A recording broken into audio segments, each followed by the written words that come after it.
from his job. That following his meeting this coming Thursday with San Diego GM Bobby Beathard. Now, if Ross departs, he would move ahead of ex-Giants coach Dan Reeves as the #1 choice with Atlanta's team president Taylor Smith. All right, time now for our Fox Watch, where we turn to today's action on the field, and that takes us to San Francisco, where I hope these guys are indeed dry and a little warmer. Pat Summerall and John Madden. Good afternoon, gentlemen. Good afternoon, JB, and I guess miserable is not strong enough to talk about the weather conditions here. The wind is such a factor. The rain has been coming sideways. They're talking about wind up to 60 miles an hour, and it is very unpleasant. And how do you get ready to play a game like this under these conditions? I think it's great. I think that, you know, that just adds another dimension. I mean, you got the Eagles against the 49ers in a wild card game, and then you add the elements. I don't think you can beat this. You know, you look at the excitement here of this 49er team. I think they feel good about it because the wet doesn't really bother them, because this field is always wet, and they know how to play in that. Now, the secret to a wet game, to me, has always been keeping the footballs dry. Now, in the NFL, you have 36 footballs that they use, 18 per half, and it's the official's job to keep those dry. What about your footwear, the cleats? Well, I think that's another thing. I think that, you know, and when you're going to play in a heavy field, you have to use a longer cleat. Now, as I was looking down here in the field, all the players are using the longest cleat. You have a 1/2-inch cleat, a 5/8-inch cleat, and a 3/4-inch cleat on the left being the longest, and all the players are using that long cleat. Do these conditions favor either team? Yeah, I think the wind is going to be the biggest thing, because, you know, as Terry Bradshaw will tell you later, that, you know, there's rain and there's snow and there's wind, and the thing that the quarterbacks hate the most to throw in is wind. And I think it has to be a real advantage to the 49ers, because this is their field. They're used to it, and I think a big thing is Steve Young, because they can have the confidence, they can say they want to throw the ball, and Steve Young can run with it at any time. I think he is going to be the biggest factor in today's game. Should be very interesting with these conditions. Now let's go back to the studio. JB.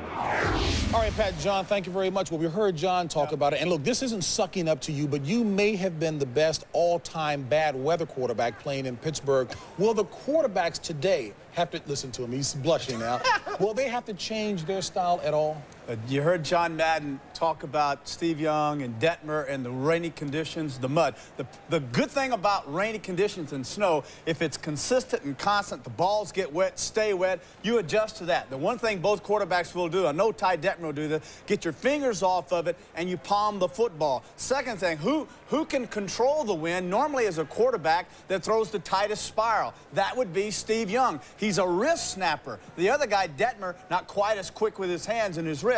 It may be to the advantage of Detmer, though, if this ball is hard to control. Now, Ronnie, one of the things in this game, although we will see the football, you look for Drakeford at corner. I don't know. If I'm playing today, I want to throw the football, and we know Philadelphia is going to use a lot of formations. Why would they do that? The reason they want to do that is they want to slow down this 49er defense. By using different formations, what it allows them to do is now find out if that linebacker is going to stay in or is he going to stay out. If he stays in, they're going to run the ball. If he stays out, they're going to pass the ball to Ricky Waters. Another thing is that, hey, I played on this football field. I know George Seifert going to say, take extra step, guys. Make sure you take extra steps so you can make the plays. Yeah, San Francisco's frightened to death the prospect of Ray Rhodes. Knows this defense, knows how they will react. Today, they feel that Philadelphia's going to attack the left side of their line in the run, and they're going to attack Drakeford at the corner. Troy Vincent will be matched up on Jerry Rice. They're going to play a two-man, two-deep safety. He's going to cheat to the inside, cut Jerry Rice off to the inside. He's got help over the top. They hope the running game is not a factor. All right, you know, it's nice to see you blush a little bit. My goodness. All right, folks, time now to check out. Just kidding. Faking it. Time now to check out what else is on tap for today's show. And today, on the one and only Fox NFL Special. Yeah, Ricky, you can talk the talk, but today it's back to the old hood to see if you can walk the walk. Ham gets it straight from the always animated running back, who tells us why trouble always seems to follow his each and every move. Some brotherly love from Philly's Pro Bowl back. And It's been a playoff jungle as teams are either hunting for the show or winding up being the hunted. But who will make it to New Orleans' Big Bowl? Three guys who know a clue or two about being super will give you all the insight and sort it all out. Coming up, coming at you, the one and only NFL on Fox. Vichy, built for living. By Aflac, insuring over 40 million people worldwide. By 1-800-COLLECT, the way we call collect today. And by Motel 6. We'll leave the light on for you. All right, Bradshaw, Indy ran into a buzzsaw in Pittsburgh today. Jim Harbaugh all bloodied up, but then back comes Tom Zach firing out in the flat. Eugene Daniel takes it. He returns this interception 59 yards, a Colts touchdown. They lead, or they're behind by 6. But back comes Bettis. Opening drive, 16 play, covering 91 yards and 10 minutes as the Pittsburgh Steelers go up by 7. And then the fumble. Marshall Faulk can't hold on to it. Carnell Lake, he's up with it. It's a big day for the Steelers, 42-14. So here's the playoff picture right now, sponsored by Mitsubishi Motors. Jacksonville will travel to Denver next Saturday. On Sunday, it'll be the Steelers taking on the Patriots in New England. Additionally, on the NFC, San Francisco and the Eagles, the winner will play at Lambeau Field against Green Bay on Saturday. And next Sunday, Dallas at Carolina. That game, 3:30 Eastern, starting with the pregame show here on Fox. Wow, yesterday's games, Buffalo, my gosh. End of an era with Buffalo losing, Howie, or is it too soon to say the dawning of a new era with Jacksonville? I think it's a little premature to say either. I think Buffalo was primed to lose, and I look at two things in this game. I look at Tony Boselli, the game he had against a guy who I feel is the greatest defensive end in professional football. I think that the defensive staff made a mistake in not moving Bruce Smith more, playing him square up on Boselli. He's a wall. He's a freight train coming at you. And the other thing was Natron Means. I've played against this guy before, and I'll tell you, when he's got it going on, defensive backs are coming up to you all week. Can I wash your car? Can I take you to lunch? Can I take you to dinner? Is there anything I do for you? Don't let this guy get by the front 7. If they have a shot in Denver, that's the shot they have, keeping John Elway off the field with that running game. Yeah, because I think it's going to be an arena football game right there. When they're throwing the ball down the field, it's going to be balls everywhere. But the key to this Jacksonville team, they got to get their secondary to step up. And right now, they're probably a C-average secondary. So they need to play better for them to beat Denver. You got something to fill? That's no. Nothing? Wow, from Bradshaw. I didn't know we had time. We always have time for you. Well, with that in mind, I guess he's storing it up for the next segment. With that in mind, we'll just let you know that up next on today's show, a look at the Eagle who's flying back to his old nest. Ricky Watters, once a 49er, makes plenty of noise not only on the field, but off the field as well. That same spirit that everybody's taking to be negative is the same spirit that has us 10-6 now, had us 10-6 last year, you know, and the reason why I'm going to my 5th Pro Bowl this year. So there is something to it, and if I tried to change that, I wouldn't be the same player. This is the locker room. This wild card edition of Fox NFL Sunday here in Studio 7. You know, the words modest or soft-spoken are rarely used in describing the Eagles' Ricky Watters. However, his outstanding football skills and his desire to win are indeed qualities that have made him a Pro Bowl running back 5 consecutive years. Now, having spent 4 years and winning a Super Bowl championship with the Niners, today Watters faces a different challenge as he meets his former team for the first time. Pam Oliver spoke with him about the upcoming game and his controversial image.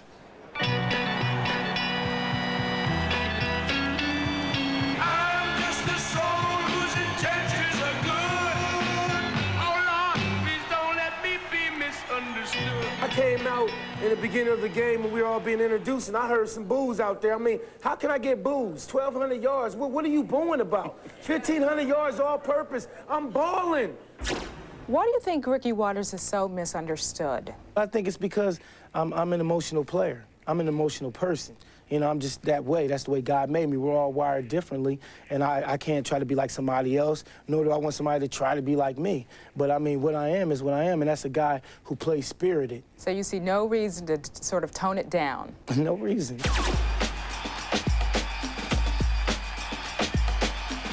Ray has said it. You know, I've said it. We all have said it. You know, it's not that I'm yelling. I talk that way, especially in the game. I'm like, you know, if I miss a block or I miss a run, I'm like, man, I can't believe I missed it. I'm like doing like this or something. People are like, man, what's he doing? Look, he's mad at the lineman or something. No, you know, it's not that. Just take it for what it is, a fiery competitor who hates to lose and wants to win at all costs. That's it.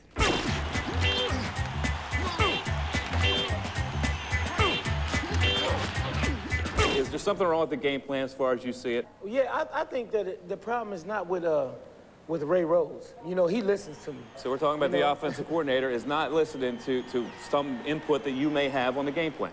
Sometimes. I had 900 yards in 9 games. So that's where most of those carries came up. But then after that game, you know, the next game we played, you know, my carries went down, then they went down again. I don't understand why we're changing it when we're 7-2. And, you know, in the 9 games, I had 900 yards. That had something to do with us being 7-2. So you're about to head west, play the team that basically said, here, you want him, you can have him. So I bet you like $1 million, Ricky, that you really kind of want to stick it to these guys. This is not just any old game for you. It's not at all any old game. If I said that, I'd be lying. And, you know, a lot of guys around here, Ray, you know, he'd be lying as well. But I think also there's a mutual respect. There's definitely a respect because these are the guys that drafted me out of college. These are the guys that had faith in me. You know, I went through a whole first round. Nobody picked me. In the second round, they picked me. So if I go out there looking at personal vendettas and I'm going to prove this, I'm going to prove that, then I'm hurting my team. I can hurt my team easily by doing that. The most important thing is that I realize that it's our team against their team. And if we're going to beat them, it's going to take a team. Please don't let me be misunderstood. Ricky Watters certainly is one juiced individual. Now, he had to take 2 weeks in a row. San Francisco's had 2 backs. Eric Pegram and Barry Sanders go over 100 yards apiece on him. You know he's salivating. Ricky Watters is pure butter when he has the ball, but can he do what those two did? I'm going to tell you something, JB. The great thing about Ricky Watters is he is balling. And the one thing that I like about him is I think he, right now, especially blocking, catching the ball, running, is the best back in the league. And another thing that people don't look at with Ricky is they look at his game. They always look at his personality. Ricky and his teammates understand the type of person he is, and I know that Ricky Watters is up to the challenge today, but him and Charlie Gardner have to get the job done today. Yeah, 2 things. You know, you look at Ricky Watters, he might make the mistake today of looking at that Barry Sanders film from Monday night and say, hey, I saw Barry do this, I saw Barry do this, and that's not the kind of game Ricky needs to play. Ricky needs to be Ricky. No sooner when I played, I'm looking at Bruce Smith on film, I can't do what Bruce Smith did, and Bruce Smith doesn't do what I did. We're 2 different types of players. He's more like a Pegram, and I agree, he might be the best running back in football all around. I don't know about the blocking, but if they take him out of his game mentally, and they are going to try to take him out of his game mentally today, it'll be interesting to see how he survives that test. San Francisco was able to do something Philadelphia can't do. They could afford to get rid of Ricky Watters because he was a disruption to the team's chemistry to win championships. John Gruden, the excellent offensive coordinator in Philadelphia, he can't get rid of Ricky, so probably John's going to have to leave. But you cannot please a guy like Ricky Watters. Let's look, for example, 353 rushes, 51 pass receptions, 1,885 yards, total yards, led the league. The guy never is satisfied, just a very selfish human being. But he can ball. But he can, whatever that is. Let us be clear that Terry Bradshaw gave us the words ball and butter that Scott Ackerson said we could use. That falls under the category of T-bonics, right? All right, folks, there's more coming your way on Fox NFL Sunday. Yes, indeed. And coming up at the Eagles today, that man, Ricky Watters, will be pacing the charge. Can he do it? How he thinks he's talented, we'll find out how talented. Although Steve Young saw a lot less action this year due to injury, he was still the league's top-rated passer and completed more than 67% of his passes. On the other end of those passes, Jerry Rice. He holds the postseason record for receivers in 3 categories: catches, yards, and touchdowns. Ty Detmer made the most of his starting role this year, going 7-4 and leading the Eagles to the playoffs. On the season, Detmer connected for 15 touches and nearly 3,000 yards. Irving Fryer found a home in Philadelphia, recording career best numbers in receptions and touchdowns. Back with more after this. The only kind of welcome that Ricky Watters was expecting, the boos from the crowd in San Francisco. And as we come back into cheers here, final thoughts. William Thomas, Brent Jones, great matchup. Can he shut him down? Yeah, they're frightened. Philadelphia is frightened to death of Steve Young and those 2 bridge troll defensive tackles from San Francisco. These guys are built for mud. perfect fits for today's game. Tyrone Drakeford comes up and presses. If Philadelphia beats them today throwing the football, it'll be to his side. It'll be deep. They don't think he plays the ball that well. All right, as we get set to send you out to your game, we'll introduce you to the 49ers and, of course, the cheers expected. We'll see you back at halftime.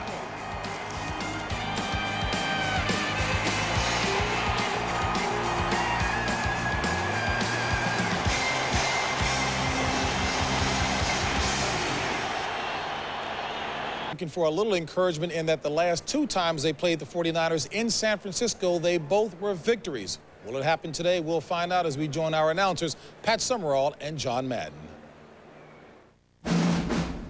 This is a Fox Sports presentation.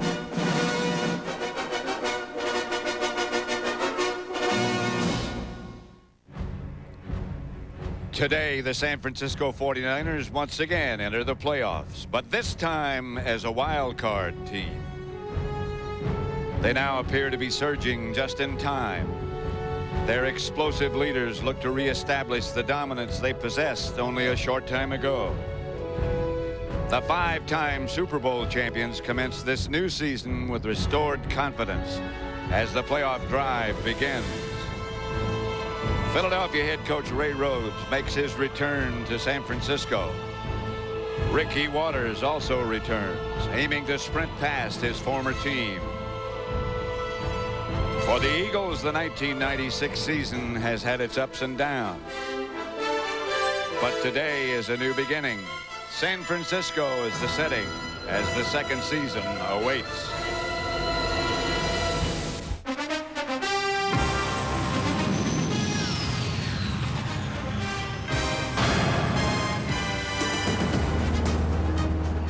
San Francisco, 3Com Park is the setting, and the weather changes by the minute. They're talking now about 60-mile-an-hour winds, rain coming sideways for this wild card match between the Philadelphia Eagles and the San Francisco 49ers. Weather indeed is going to be a factor. Pat Summerall here with John Madden. And John, all week long we've been hearing about Ricky Waters, about the return of Ray Rhodes. The Philadelphia Eagles in this sudden death event now, the playoffs, the loser is out. How do the Eagles approach this game under these conditions? Well, I think Ricky Waters is going to be a big part of it, but I don't know if it's just going to be running the ball. One of the things that the Eagles want to do is spread out the 49er defense, not let them get packed in there. Then they want to be able to run inside, where they don't have a lot of guys in there, take Tim McDonald out. But I think the other thing that they have to be able to do when they do spread them out, in other words, put a back out there and a tight end out there with the 2 wide receivers, they have to be able to throw the ball. You aren't going to beat the 49ers by just running the ball. You can't do that. You have to be able to throw it. So Ty Detmer is going to have to do that. On defense, it's an interesting thing. They're going to start and play a nickel defense. They're going to play with 2 linebackers, 5 defensive backs, and they're going to have Mike Zordich, who's normally the strong safety, play a linebacker. Now, when the 49ers see that, and they face that a lot, what they try and do against that is run the ball at it and get them out of that defense. John, the 49ers in recent weeks, a couple of years ago, they looked like they were a fast break team. They had everybody back on their heels. They look like they're approaching that level again now. Yeah, they are, and I think Terrell Owens, the rookie wide receiver on the other side of Jerry Rice, I think that has helped. Of course, Jerry Rice, one of the greatest that ever played this game, and then getting Brent Jones, their tight end, healthy again, I think that helped. The big thing to me is Steve Young. I mean, Steve Young is that dimension. Like I've always said, Steve Young is not only the best quarterback on this team, but he's the best running back on this team. And I think that we know about the rain, we know about the wind, and the 49ers are going to be able to do a lot of things if they can get pass protection. In a situation like this, sometimes you have to forget about the playing conditions and think about playing. And therein lies the secret.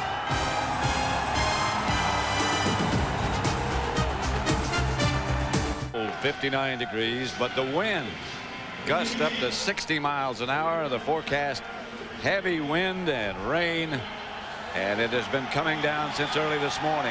Derek Witherspoon back deep. Jeff Wilkins will kick it off. Mark Say is back with Witherspoon. Short kick. There'll be a lot of kickoff returns today if they can handle them. At the 3. Witherspoon breaks out of the pack. Close to the 30, and there he's down. Let's have a look at the Eagle offense led by Ty Detmer. His record 7-4 as a starter. In front of him, Barrett, Brooks, McIntyre, the ex-49er, McKenzie, Panos, and Richard Cooper. Waters, the ex-49er, Turner, Fryer, Christy Jones, and Jason Dunn, the rookie tight end. 1st and 10, Philadelphia at their own 29. Ty Detmer.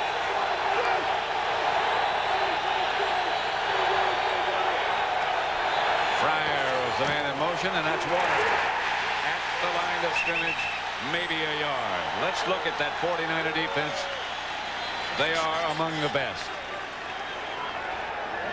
The 2 tackles, Stubblefield and Bryant Young, the anchors. Barker and Dolman both have had good years as the defensive ends. 3 fine linebackers, Plummer, Norton, and Woodall. And the secondary, Pope, Hanks, McDonald, and Tyrone Drakeford. 3 wide receivers, 2nd and 9. Rain has just about stopped at the moment. That's Ricky Waters. 1st down, Philadelphia. You know, and that's just what we were talking about, Pat, how they were going to try and spread them out. You see, in other words, just get in here. Now they have their wide receivers outside, so that spreads out the defense. You see 1, 2, 3, 4, only 5 guys in the box. That means for the Eagles, that's a running situation. That's what Ty Detmer says. If we can get 5 men in the box, then they want to run the ball. Spread them out, get only 5 in there and run right at them. Wide line splits by the front 5. About a yard apart. Detmer to Waters by Norton. You see that audible? Ty Detmer was telling us last night that he's going to be doing some audibling. And again, it's checking that how many guys they have in that front box. And then it's going to either be run or pass. If they have 6 or 7 guys in the box, then you want to be able to pass against it. If they only have 5, you want to be able to run against it. That time he audibilized by patting his left hip. And that was the side they were going to run the draw to. 2nd and 10. Norton saw it also. Detmer back to throw it. Gets it outside to Jimmy Johnson. The 3rd of the Eagle tight ends, but a good receiver. See, they had all the guys in the box that time, so that is a passing situation. Jimmy Johnson, a tight end, was spread out. Watch Ty Detmer here on that play before. You see, he pats that side, then that side. That's the audible. It's going to be a draw, and he runs it to the left side. The 2nd pat, I guess, of the hip. I think he goes up there, and in the huddle he calls check with me. Yep. Then he reads the defense and decides which side to run it to. Here's Detmer back to throw it again. Gets it in the middle. To Irving Fryer. That's the pattern they've had great success with all year long. They run that bunch on the side, and Fryer just finds the open spot. And that's the thing that we were talking about with the Eagles. If they're going to win this game, you're not going to make a living running against this 49er defense. You have to be able to pass the ball. And if this 49er defense has a weakness, it's their pass defense, not their run defense. And I know what Barry Sanders did to him last Monday night, and I know what Eric Pegram did the week before, but both those teams ran successfully, and they lost against the 49ers. Again, the Eagles will spread them out. Detmer back to throw it. Screen pass to Ricky Waters. Waters picks up about 5. Yeah, I was really impressed with Ricky Waters yesterday when we talked to him. I think, you know, everyone expected him to come in here and be all fired up, and you know, he talked to everyone, and Ray Rhodes said that he had a talk with him earlier in the week just to keep his mouth shut. And you know, Ricky Waters is an emotional guy. He was fired up, but he was controlled fire. Yeah, he was controlled. I mean, it wasn't those, you know, emotional, out of control, I'm going to do this and that. Garner has replaced Waters, and he gets the carry. Charlie Garner, right side, down to about the 49er 25. You know, John, this is only the 4th game this year that the Eagles have played on natural grass. I know, and you talk about natural grass and Charlie Garner. Remember, the first game that he ever played was here for the Eagles against the 49ers. The 49ers didn't even know anything about him. And in that game, look, when he rushed for 111 yards. That was there when I started, then it went away.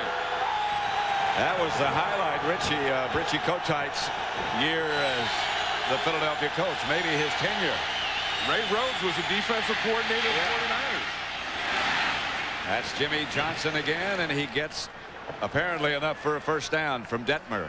Now, you have to be impressed with Ty Detmer and how calm he is in this thing, because this is a tough atmosphere to play in. I mean, you know, you come in here and you got a wet field and you got wind and you got rain and you got all these elements, and he's just calmly taking this Eagle team right down the field and passing it and running it.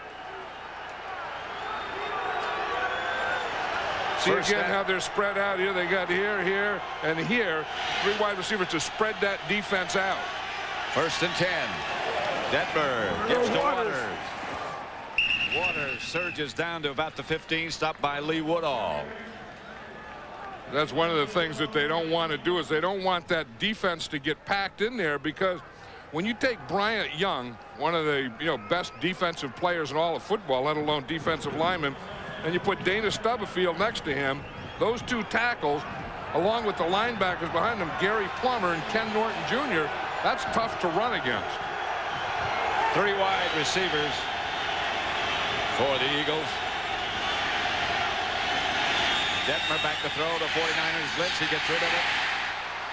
Intended for Kevin Turner, who couldn't find a handle. Tim McDonald on the coverage.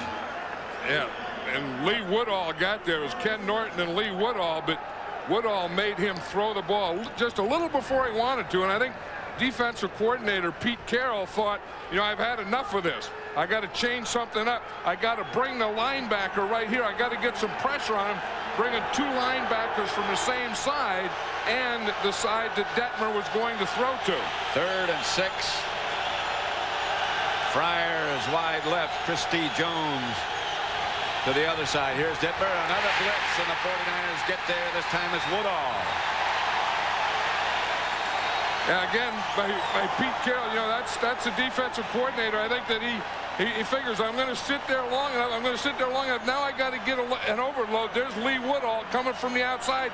Ricky Waters supposed to block him. That was a poor blocking effort by Ricky Waters. Passive at best. Yeah, I mean, that's terrible. That stinks. I mean, if you got to be able to run the ball, and you got to be able to catch the ball as a running back.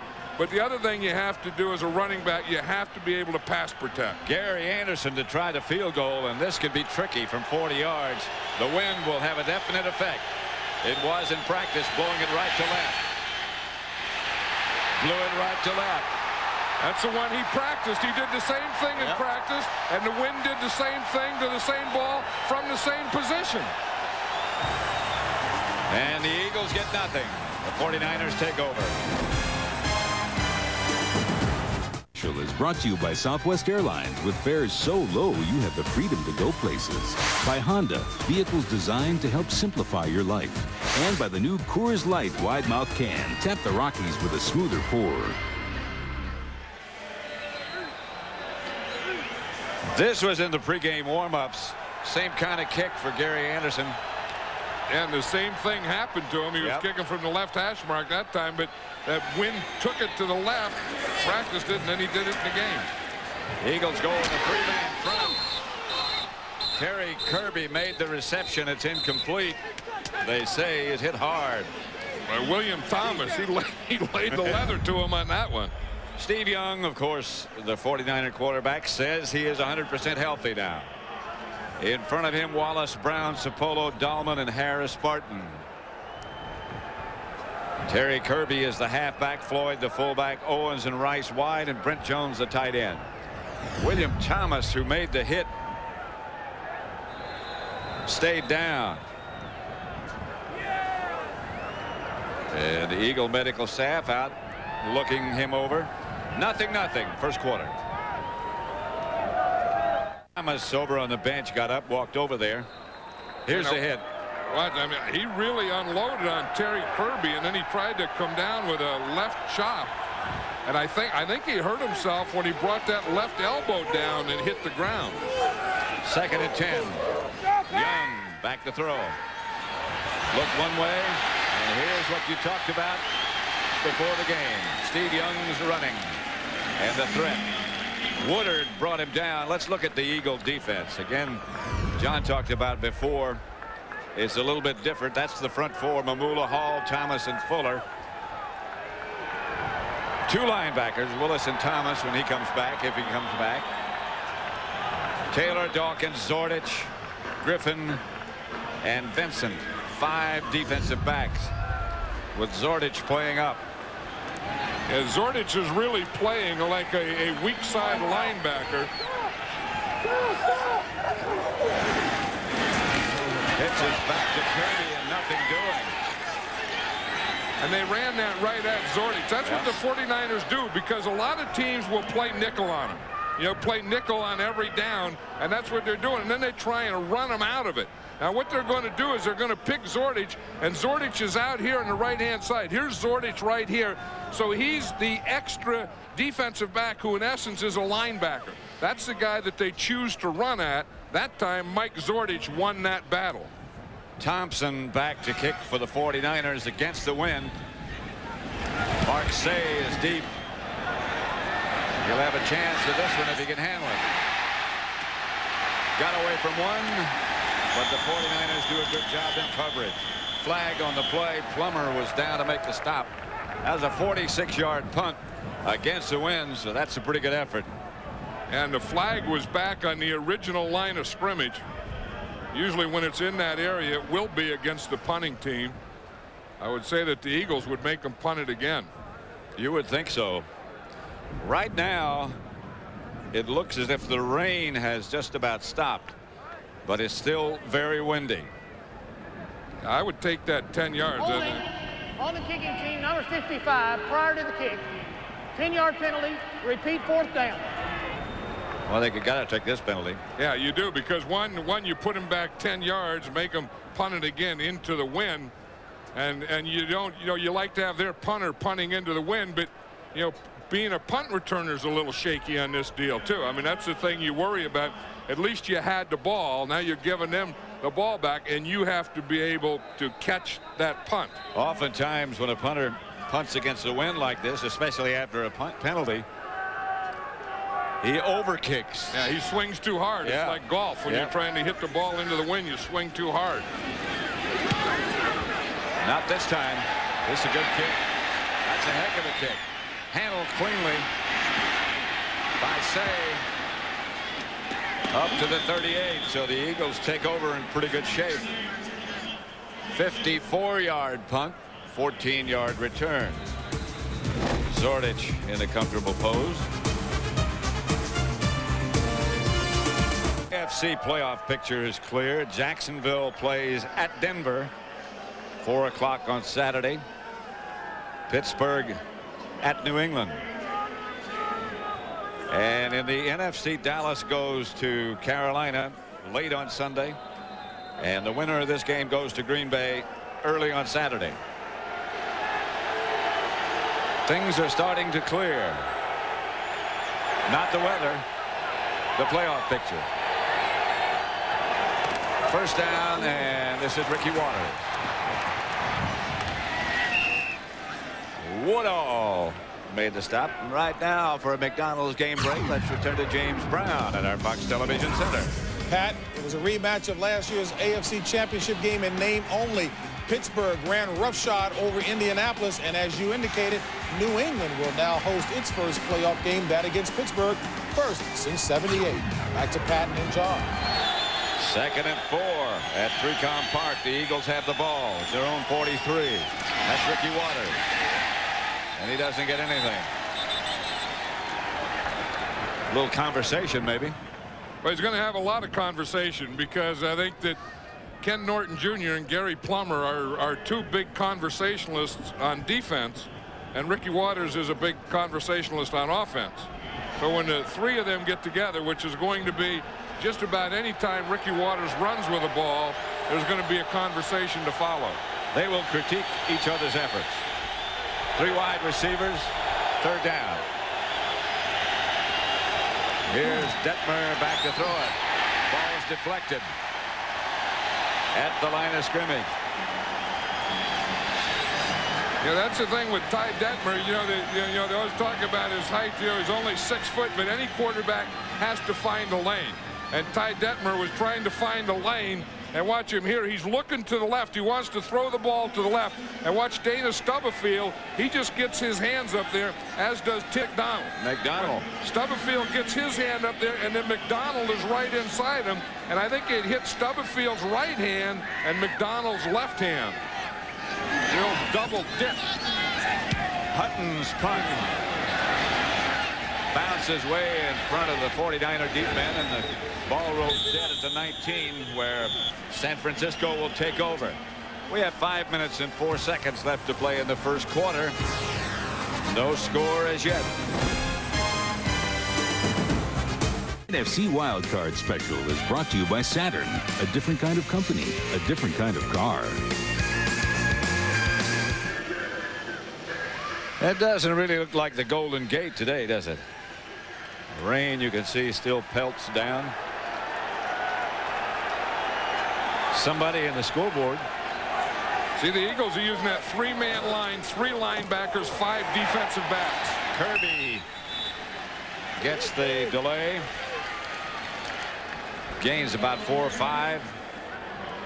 Clock running with 4:50 left to play in the first quarter. See, here's a 3-man line. 1 to 2. Those are the 3 linemen.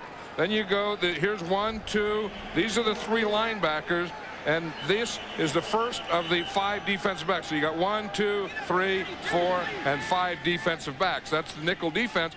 And whenever the 49ers see that, a lot of people do this to them. A lot of people have been successful doing it. They try and run the ball at them to get them out of this defense. They got 5 yards on that first carry. They'll run it again with Kirby. And he gets a couple this time. See, now, if I were playing the 49ers, I would rather see him run all day. The 49ers, I don't care if they have a running game where they say Kirby's better, they got a little better running game, whether they aren't going to beat you running the ball. I mean, the way they're going to beat you is Steve Young's going to beat you throwing the ball to Jerry Rice. Of the 6 teams that came out of the NFC that came into the playoffs, who had the most efficient running attack? The 49ers.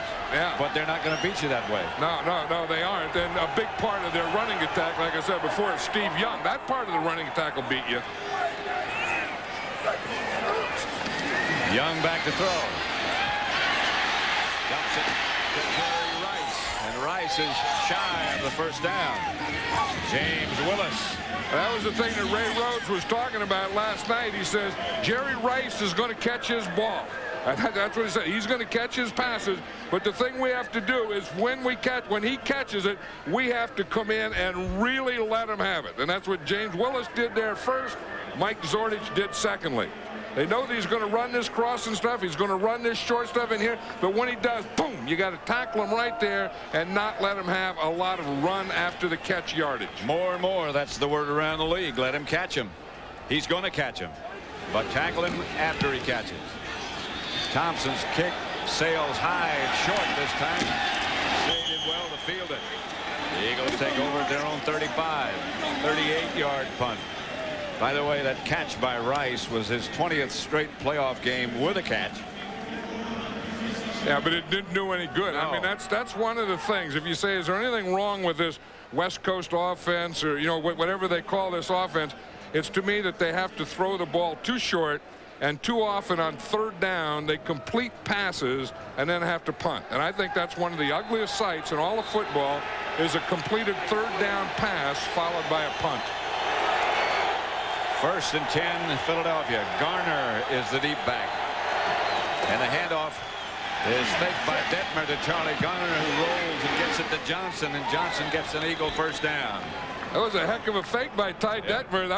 That was the old bootleg where he faked to the left and bootlegged out to the right. That's a 49er play. Of course, a lot of this Eagle offense is the same as a 49ers. John Gruden, the offensive coordinator of the Eagles, was at one time with the 49ers, and he was also at one time with the Green Bay Packers. But Ty Detmer really helped himself on that by having a great fake before he went into his bootleg. 1st and 10, 4 wide receivers this time for the Eagles as they continue to try to spread them out. The handoff is to Garner. He gets to the line of scrimmage, maybe, and that's about it. Yeah, I think the 49ers are figuring that out now, Pat, that the Eagles are doing a lot of that 4 wide receivers, as you say, to spread them out, and then they're running the ball. So what the 49ers are starting to do is they're starting to line those linebackers outside the box, and then on the snap of the ball, bringing them Ken Norton and Lee Woodall, bringing them into the box. Because the Eagles have gone to that well a few too many times. You know, first down, 4 wide receivers, and then run the draw. Less than 2 minutes left in the first quarter. No score. There's the box right there, and you see 5 guys in there now. Detmer has it deflected again. Sort of a sidearm delivery, and he's just not, as John Madden was talking about earlier, not tall enough to throw it sidearm. No, and he really has to find his passing lanes. And this one here, I just think he throws it too low. Watch it. He's looking for a passing lane. I mean, that ball hits Bryant Young right in the face. Yep. And so that's, I mean, you got to find a lane between those guys, but you have to get the ball up a little too. Like he said one time, that's what his dad told him, is to get that elbow up or he wouldn't let him play catch as a kid. He didn't get the elbow up that time. 3rd and 10. Detmer's back to throw it. Again, the rush. With people hanging on, Detmer got rid of it. Mark Say was the intended target, but they had him by the shirt. Yeah, watch Bryant Young here. Again, we talked about him, one of the best defensive players in all of football. Just get the pressure straight up the middle. He was a guy, he made that move, and then boom, he's coming right up, right at Ty Detmer, and then Chris Dolman was able to get in there from the backside too. But the guy that made that pass rush was Bryant Young. Hutton to punt it. Kirby is deep.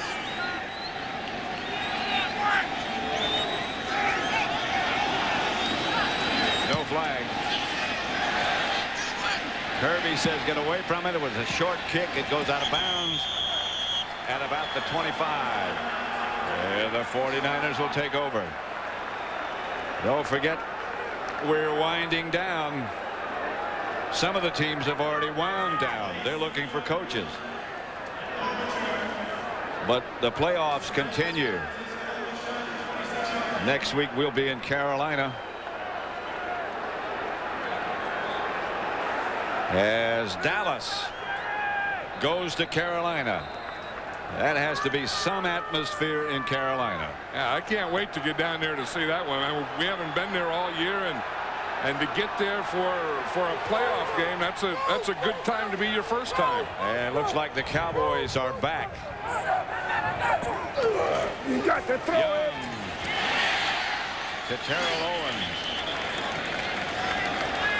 Brian Dawkins made the stop on Owens. Owens really starting to come into his own. Well, you know, he's so big and so strong and so tough to tackle, but Dawkins zeroes in on him and gets a pretty good shot on him and gets him going backwards. That's the thing with Terrell Owens. He's not only a big target for Steve Young, but after he catches the ball, he's awfully strong and tough to tackle. But Brian Dawkins gets him and makes a picture-perfect tackle. I mean, he got him right where there was nothing that Owens could do about it. That technique was like you draw it up, like you teach it. That used to be the old tackling drill. You used to drill doing that. 2 tight ends. Young back to throw again. William Floyd makes the catch, gets close to a first down. He may have it. James Willis made the stop. Yeah, the fans are going crazy. They got a first down.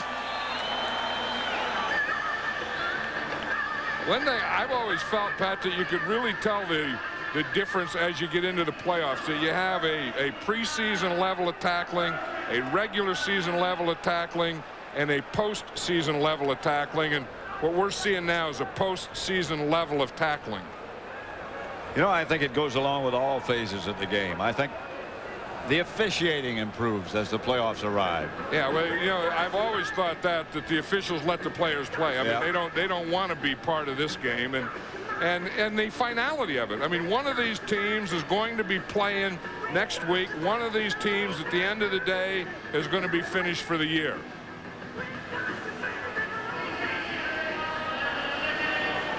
And, you know, it has been. I mean, there have been teams that have gone from the wild card and all the way to the Super Bowl. Not many. Not many. The Oakland Raiders once went from are the only team that ever went from the wild card game and won a Super Bowl. They beat the Eagles. But it is possible. I mean, it can be done. It's a tough way to go, the way these teams are going. It is tough. First down, San Francisco. And here's Steve Young. Escapes. Gets it to Kirby. Kirby's got some room.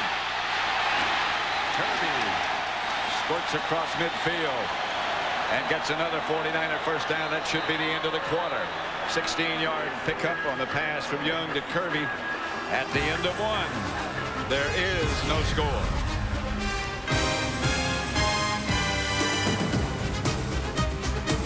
Decaf latte in the morning. But if you prefer a jolt of Joe, Fox has the show for you. Fox After Breakfast, where you'll never know who'll show up. The one thing you can expect is the unexpected. Fox After Breakfast, every weekday morning. You could have a cup of what? I got it out one time. Decaf latte. But if you were going to drink latte, why would you drink decaf? I'd rather have a jolt of Joe. Little jolt of Joe. Young to Brent Jones. Close to another 49er first down. William Thomas made the hit. And this is what the 49ers do so well. You know, that bootleg pass where they fake one way and then they're going to come out where you fake one way. Here's your tight end here. You fake the ball this way and then the quarterback bootlegs out here. He just runs an out and you just hit him. If they drop off, you run the ball. If not, you see the position Steve Young is in right now. If they don't drop off, he just hits Brent Jones. If they drop off, he could just keep on running down there. And nobody does it better. No, that's the best thing the 49ers do. Young is going to throw on second and short. Incomplete. Owens, the intended receiver. And the defender, Troy Vincent, arrived just about the same time as the ball. Now this is going to be a physical matchup. Watch Troy Vincent on him right here. Now he's going to try and jam him right there at the line of scrimmage. Terrell Owens is going to try and jam Vincent. They both jam each other. Now Terrell Owens should have just run right through that ball. He didn't have to jump. He didn't have to leave his feet. If he would have just kept running, he could have caught that pass. Although it was tough the way Troy Vincent was draped on him there at the end. That was a good play by Vincent. And that's Vincent an example. is a physical corner. Kirby will get the 49er first down at the Eagle 35. What they're trying to do for the most part is put Bobby Taylor on Jerry Rice and put Troy Vincent on Terrell Owens, but that's not the way it's going to happen all the time. On that last play, Vincent was on Jerry Rice. Whoever covers Rice is going to get some help. But you know, the 49ers don't go deep to Rice the way they used to. You know, run him on ups or deep outs and stuff. It seems like most of the stuff he's catching now is that short crossing stuff. They don't really work him on the outside anymore. There he goes in motion there. Here's Steve Young. All kinds of time. Young back across the field, complete to Adrian Cooper, the backup tight end. Brian Dawkins made the stop. Yeah, that's where Steve Young's running helps you, Pat. It's not only that he can take the ball and run with the ball, but he can take the ball and run with it and buy time. I mean, watch him here. It's a fake. It's a bootleg. He had Jerry Rice open, but then he waited and waited, ran a little more, bought a little more time, and he finds Adrian Cooper in the middle there. You know how long he had to throw that? 6 seconds? He had 6 seconds, but you know, probably the pass protection was like 2.5, and the other and the rest was just Steve Young. Kirby gets a couple. That's another play the 49ers have run forever. That quick trap to the halfback. And again, with this offense, with this 49er offense, the quarterback has to be able to run the ball. And I think that with this offense, that Steve Young is a perfect quarterback for it. He has been. Yeah, you know, and Brett Favre, you know, in Green Bay can run and, you know, and move around and buy time. I'm not always talking about running like a running back. They can do that too, but just like that, you know, 2 plays ago, that kind of running. By 6 seconds, 2nd and 8. 3-man front for the Eagles. And again, Young has good pass protection, gets the screen pass out to Floyd. Floyd is cut down as he crossed the 10-yard line by Mark Woodard. That is a play that looked like it had the possibility of touchdown written on it. Yeah, Jesse Sapolo's the center. Watch Jesse Sapolo, the center there in that screen pass. He's going to come right down the line, and he's going to make a block here, and they just get off it. See, if he gets that guy right there, then they had a chance to get away with it. 3rd and about a yard, just inside the 10-yard line of the Eagles. 3 wide receivers. Young gonna run it himself. Will get the first down. Still on his feet. Steve Young scores.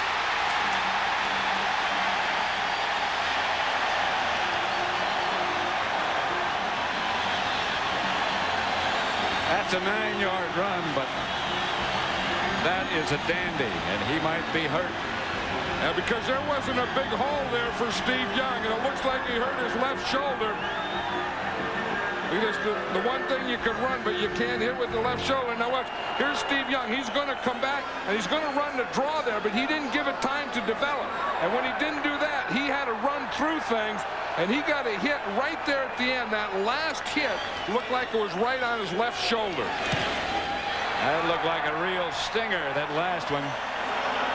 He gets hit from the right side and from his left side. Well, see, now he looks like a running back here. I mean, he's straight arm and he's doing everything because he knows one thing. It's a playoff game, and he's going to get it to the end zone.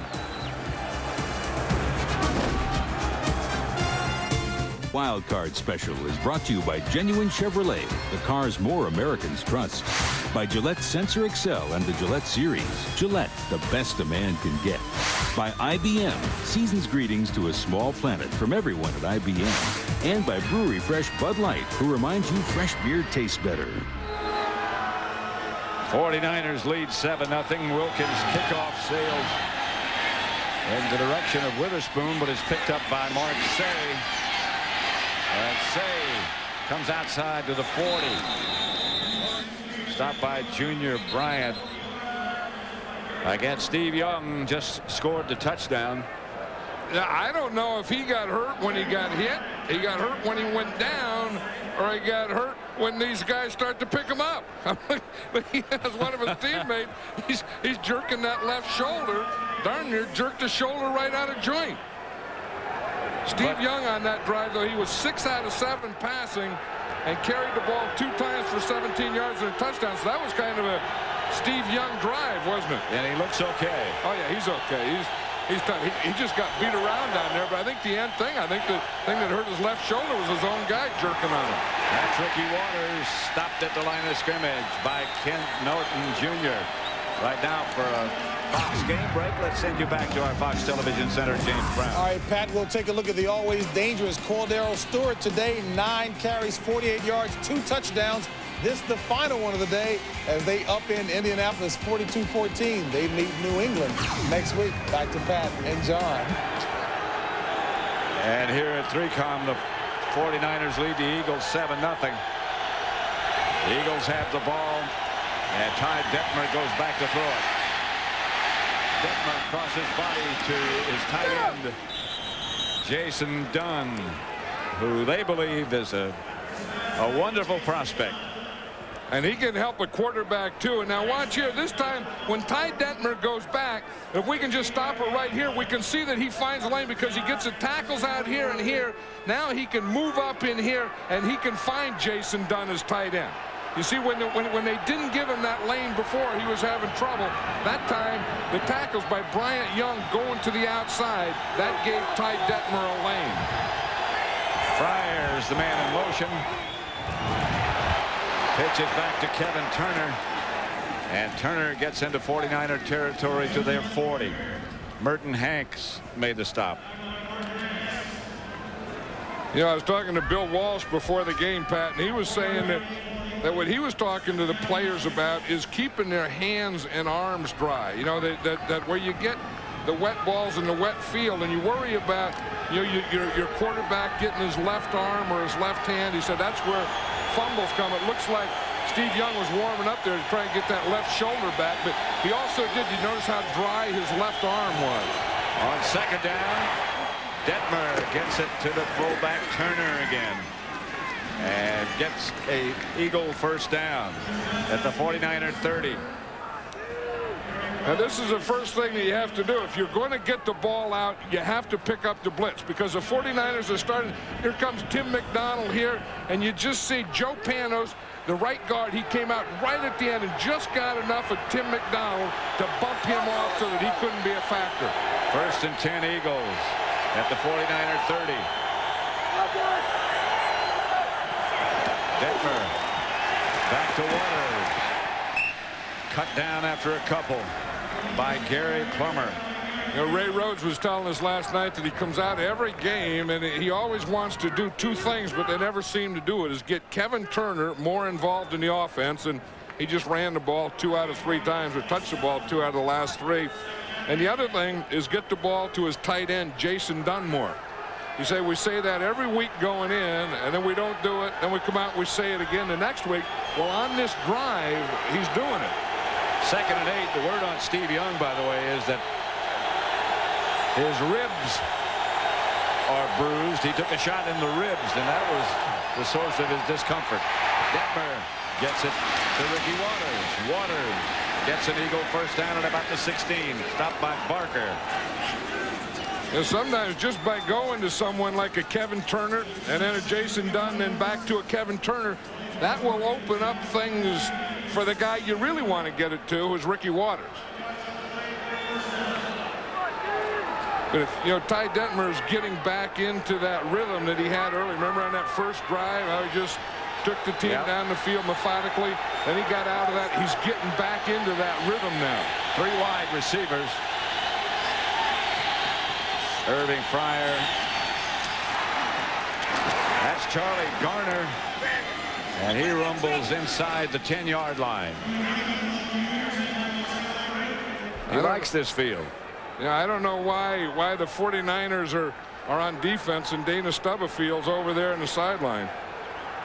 You know, unless he's injured, they're moving the ball on him, and I think you ought to have your best players in there, especially on this location in the field. It's second down, about 2. Yeah, and they're playing a 4-man line. It's not that they're playing a 3-man line, and Stubberfield is one of their better run players. That's Turner. And Turner, I don't believe, got quite enough for the first. Now, there's one thing that teams do now, and I don't know that the 49ers are doing that, but it really kind of upsets me, is that rotating guys, you know, where you rotate your guys to keep guys fresh. But if a guy's a dominant player and the other team's inside the 10-yard line, I don't think fresh is important. If a guy is a dominant player, he doesn't need a rest. In the old days, he never got one. If he's a dominant player, you pay him like a dominant player, and he plays every play. Stubblefield remains on the sideline. He and Dolman both. Here's Detmer. The rush. And the 49ers intercepted Marquez Pope. Detmer just threw it up in the air, trying to throw it away, and he didn't throw it away far enough. He was trying to get it out of bounds, but that was a heck of a job by Marquez Pope of the coverage. There was some pressure on Detmer. You see, he has to throw this ball, but he doesn't get enough on it. I mean, if you're going to get rid of the ball and you're going to try and throw it away, it's tough when you got a guy like Ken Norton right on you. That's why he didn't get it out there. That's why Marquez Pope got it. If you're going to throw it away, throw it away. Have a look at the length of those cleats. You know, when you're on the sideline, you don't need those 3/4-inch cleats, but when you're out there in that grass, you do need those 3/4 inch. Steve Young gives to Terry Kirby. Let's watch that interception again. Here's Marquez Pope here, and he's just playing a zone. And when Detmer gets the pressure here, I think he's trying to throw it away, but he doesn't get enough on it. Marquez Pope out there on top. He's just playing zone. And watch Detmer there. See, he just throws it away. I think he's trying to throw it out of bounds. There's no chance for the receiver to catch the ball. And Pope makes a heck of a catch and stays in bounds. Second and 8.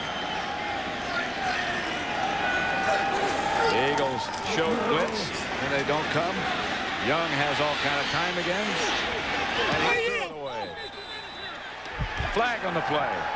Yeah, made a good block on that is his left tackle, Steve Wallace. Mike Mamula, they're going to get any pressure. They got to get pressure from Mike Mamula, the right end. He tried a spinner on Steve Wallace. I'll tell you, Steve Wallace just handled it.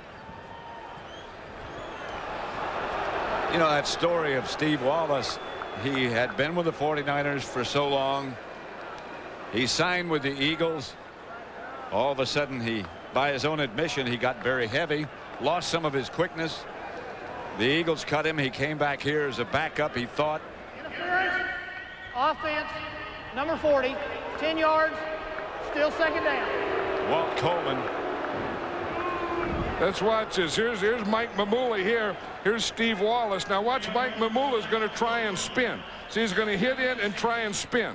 See the hit and then you spin. Now watch Steve Wallace as he just spins. He just stays with him and just takes him right down to the inside. Then that gave Steve Young, you know, had he had something open there to the left side, he could have thrown it there.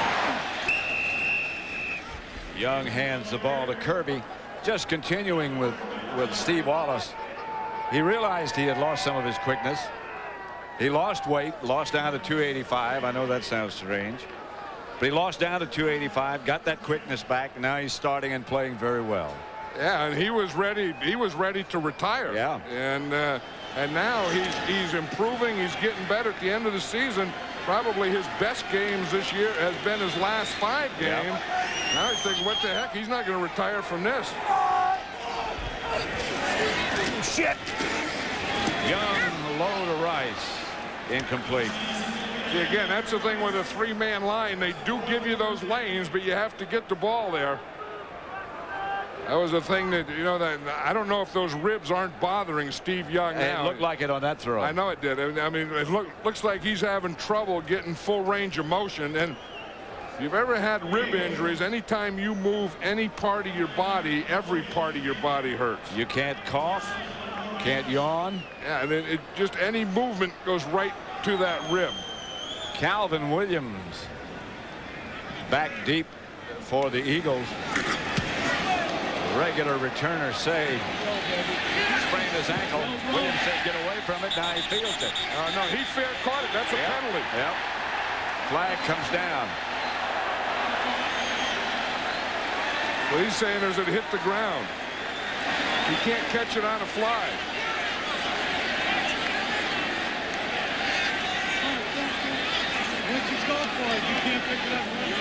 Once you call for the fair catch, then you can't pick it up and run with it. You can. Somebody else might, but you can't. But I think once the ball hits the ground, I think that's what Calvin Williams is saying is if you fair catch it, you can't catch the ball and run with it. Calvin Williams is arguing that the ball hit the ground. I don't think that makes any difference. If you call fair catch and you handle it, you can't advance it. Yeah, I think when you call fair catch when the ball hits the ground, then they have to blow the whistle. We have an invalid fair catch signal on the receiving team, number 89. 5-yard penalty, and that'll be a first down.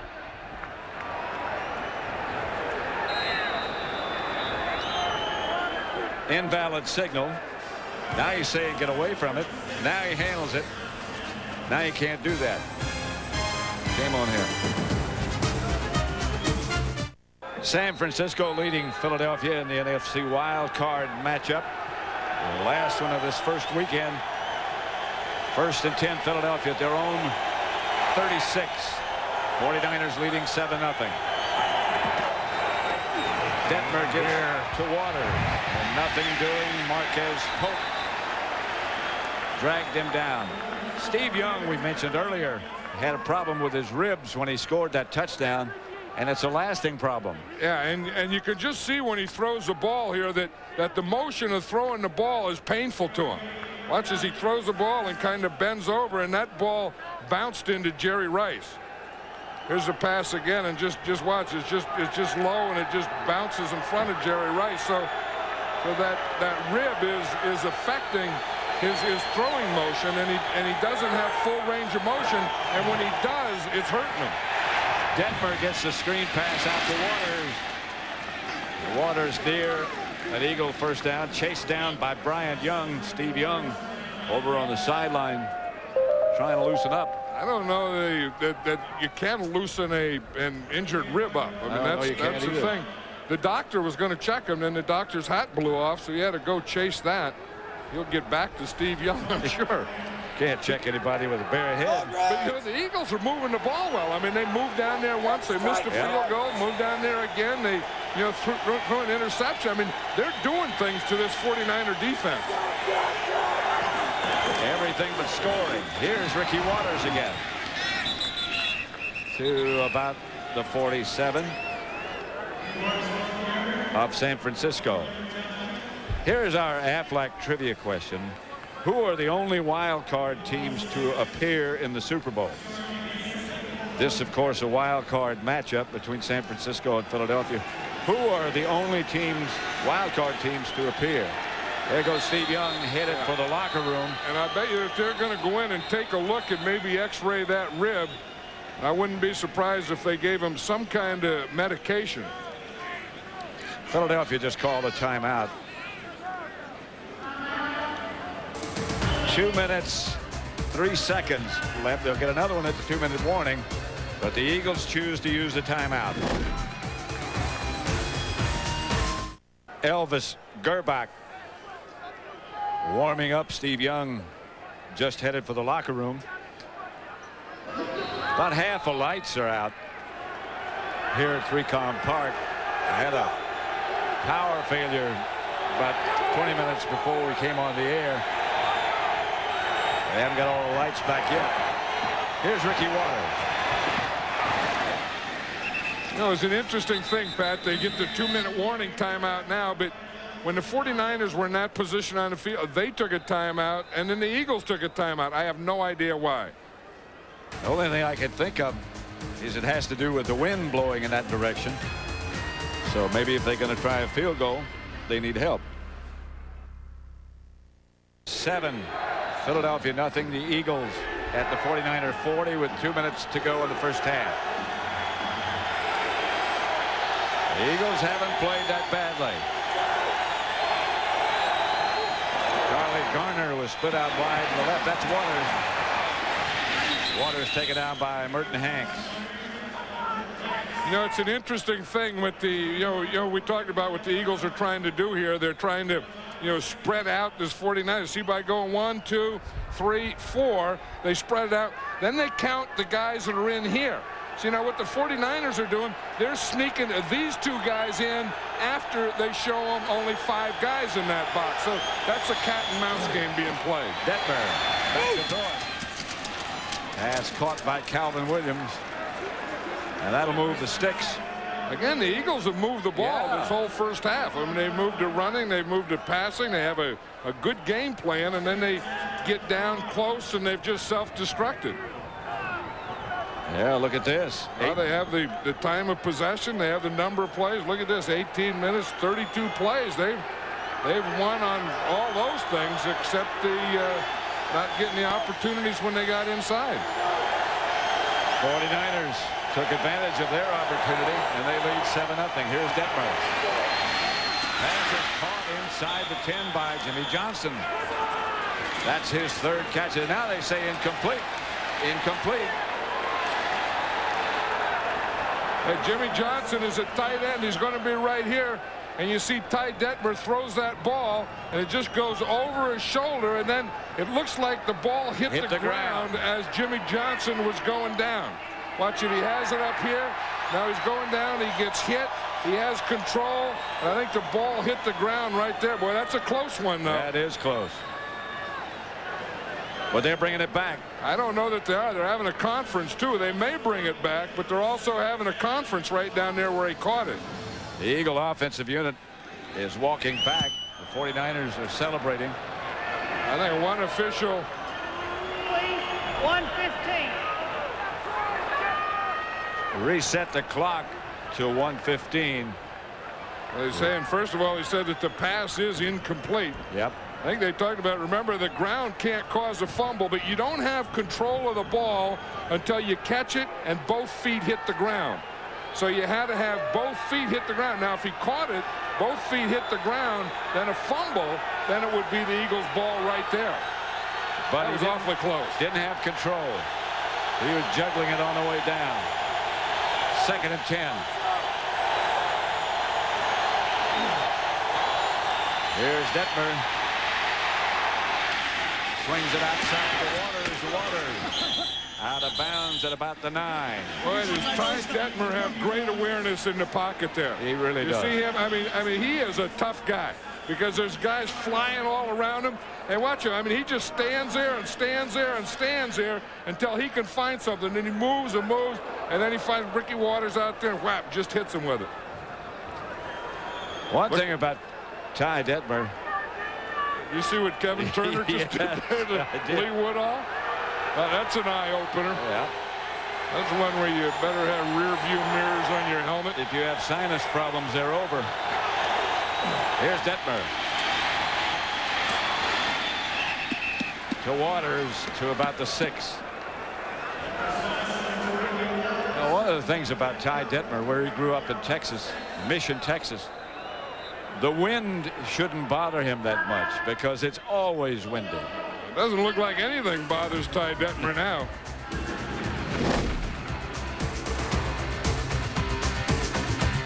They have one left. 2nd down for Philadelphia at the San Francisco 5-yard line. Maybe just outside the 5. They're trying to keep the ball dry. The umpire puts it down and backs away. 51 seconds left. 1 timeout left. Ricky Waters stopped as he crossed the 5 by Ken Norton.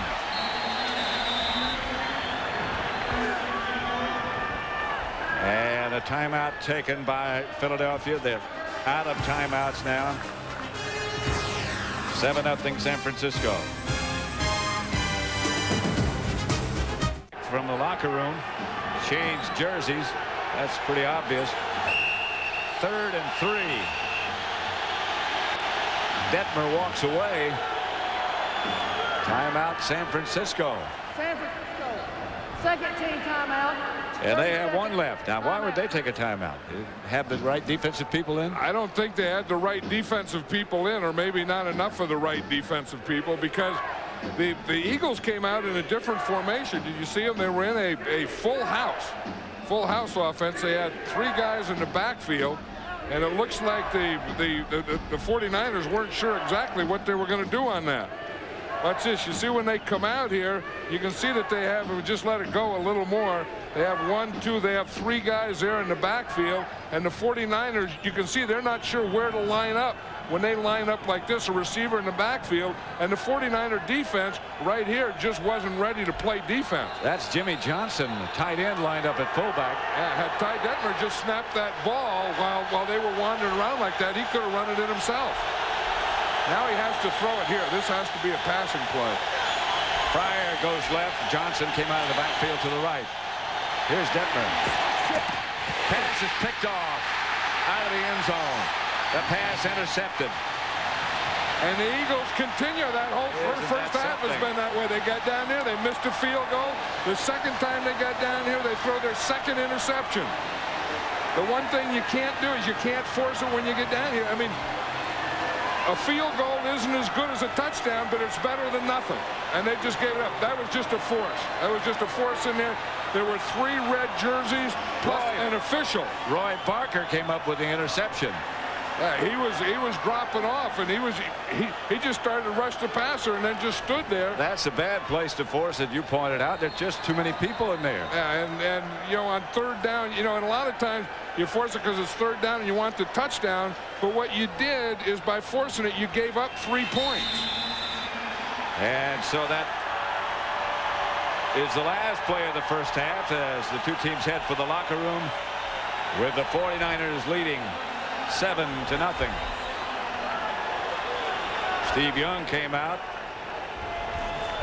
Don't forget to stay with us at the half. JB, Terry, Howie, and Ronnie. Highlights of the Indianapolis-Pittsburgh game. A live interview with the Packers coach Mike Holmgren. All that coming up on the Dockers Khakis halftime. That's the end of the first half with the score San Francisco 7, Philadelphia nothing. James Brown, Terry Bradshaw, Howie Long, and Ronnie Lott will be along with the Dockers Khakis halftime report following these messages. The Dockers Halftime Report, brought to you by Dockers Khakis. 100% cotton because nothing should be artificial, including the turf. Hey, nice pants. Back here in Hollywood for the Dockers halftime, 49ers leading the Eagles 7-0. And boy, the Eagles 3 trips inside the red zone, scoreless. Back with Ronnie, Howie, Terry. I'm JB. My gosh, Ty Detmer has had the opportunities, just couldn't convert. 3 times inside the red zone. Turnovers 3 times. Both teams have thrown the ball well. 49ers have blitzed the Eagles a lot. Did it in the first half. As the field gets worse, Howie and Ronnie, though, I think that'll stop the blitzing. But a lot of formations have been effective. But so far, Steve Young scrambling and their offense not turning the ball over. That's a big difference, I think. Steve Young's ability when there aren't receivers open to move, not necessarily move out of the pocket. He scrambled a couple times, but to find the open receiver. You're in a quandary when you're a linebacker or defensive back. Do you come up and attack Steve Young when he gets out of the pocket, or do you stay in the coverage? And he's found the open receiver. 49er defense played well. They've been able to get their hands up, tip balls. Another thing, getting turnovers in the red zone, key to the game. All right, the defense that did not play well today was Indianapolis at Three River Stadium. The Steelers ran roughshod over Bill Cowher, fired up indeed. He ought to be. Steelers 80% winners at home under the Cowher regime. But early, Eugene Daniels steps in front of this Mike Tomczak pass, takes it 59 yards as Pittsburgh trails by only 6. But it's been a big Bettis day. Jerome Bettis, one of 2 touchdowns rushing, 102 rushing yards on the day. Then he turned it over to Cordell Stewart. He, too, rushed for 2 touchdowns, passed for a 2-point conversion. A total dominance by the Steelers defensively and offensively as they take care of the Colts 42-14. And as a result, the Steelers will move on. They will meet New England next Sunday. Jacksonville will be at Denver. It'll be Dallas and Carolina. That game on Sunday. And the winner of this game between the Eagles and the 49ers to take on Green Bay Saturday at noon. And speaking of Green Bay, joining us from the Packers headquarters, head coach Mike Holmgren. And Mike, thank you so very much for joining us. Mike, I got to ask you this, though. It seems like most of the league is losing sleep over the thought of playing in Green Bay, mostly because of the weather. How bad is it there right now? Well, actually, it's really nice today because it was really cold around Christmas time, say 6 below 0, and now it's a balmy 15 probably outside with a wind chill of about 6.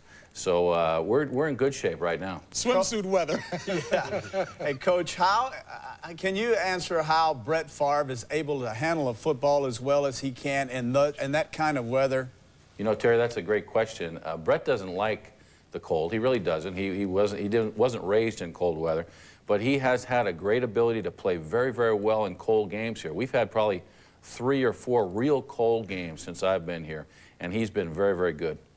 Hey, Coach, Howie Long here. You know, people talk about other teams having to survive problems during the year, and it seems like you guys have had so many holes in the dike, and you've done a remarkable job of bringing people in to fit those holes when people have been hurt. Can you look back on that now and say you didn't just cruise through this season? This has been a tough season for you guys. Well, it has been, Howie, and I think one of the consistent factors, however, has been our defense. We were able to weather the storm just a little bit at wide receiver, and now those guys are back healthy except for Brooks. Our left tackle situation has been kind of iffy all season because of Rutgers' situation, but our defense has played very well, and our quarterback has stayed healthy, so those things have kept us in it. Coach, it's Ronnie Lott. Happy New Year. Same to you. I want to ask you a question about how do you keep these legs fresh? I mean, right now, you got this week off. What have you been doing to keep this team fresh and ready to go this upcoming week? Well, you know, Ronnie, and you would remember this. I learned, hopefully, from our 1987 season in San Francisco, where we ran you guys pretty hard that first week, and I thought we were a little stale going into that playoff game against Minnesota. So I gave them 3 days off, brought them back in Friday and Saturday. I'm giving them today and tomorrow off, and then we have a regular week next week. I tried to make it as normal a situation as we've had during the season, and hopefully they'll be fresh and eager for the football game. All right, Mike, thank you very much, and maybe we will see you at the NFC Championship game, and rest assured we've got our swimsuits packed. Thanks, JB. All right, Mike, thank you very much. All right, folks, we're going to take it back out to the second half of the game between the Eagles and the 49ers. That coming your way with Pat Summerall and John Madden after this.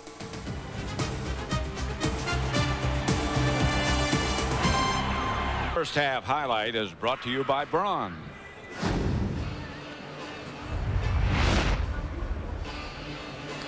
Steve Young, there's been only one touchdown, and here it is on a 9-yard run by Steve Young, a play on which he took 2 good licks right at the end and injured his ribs. We'll return to San Francisco for the start of the second half after these messages from your local Fox station.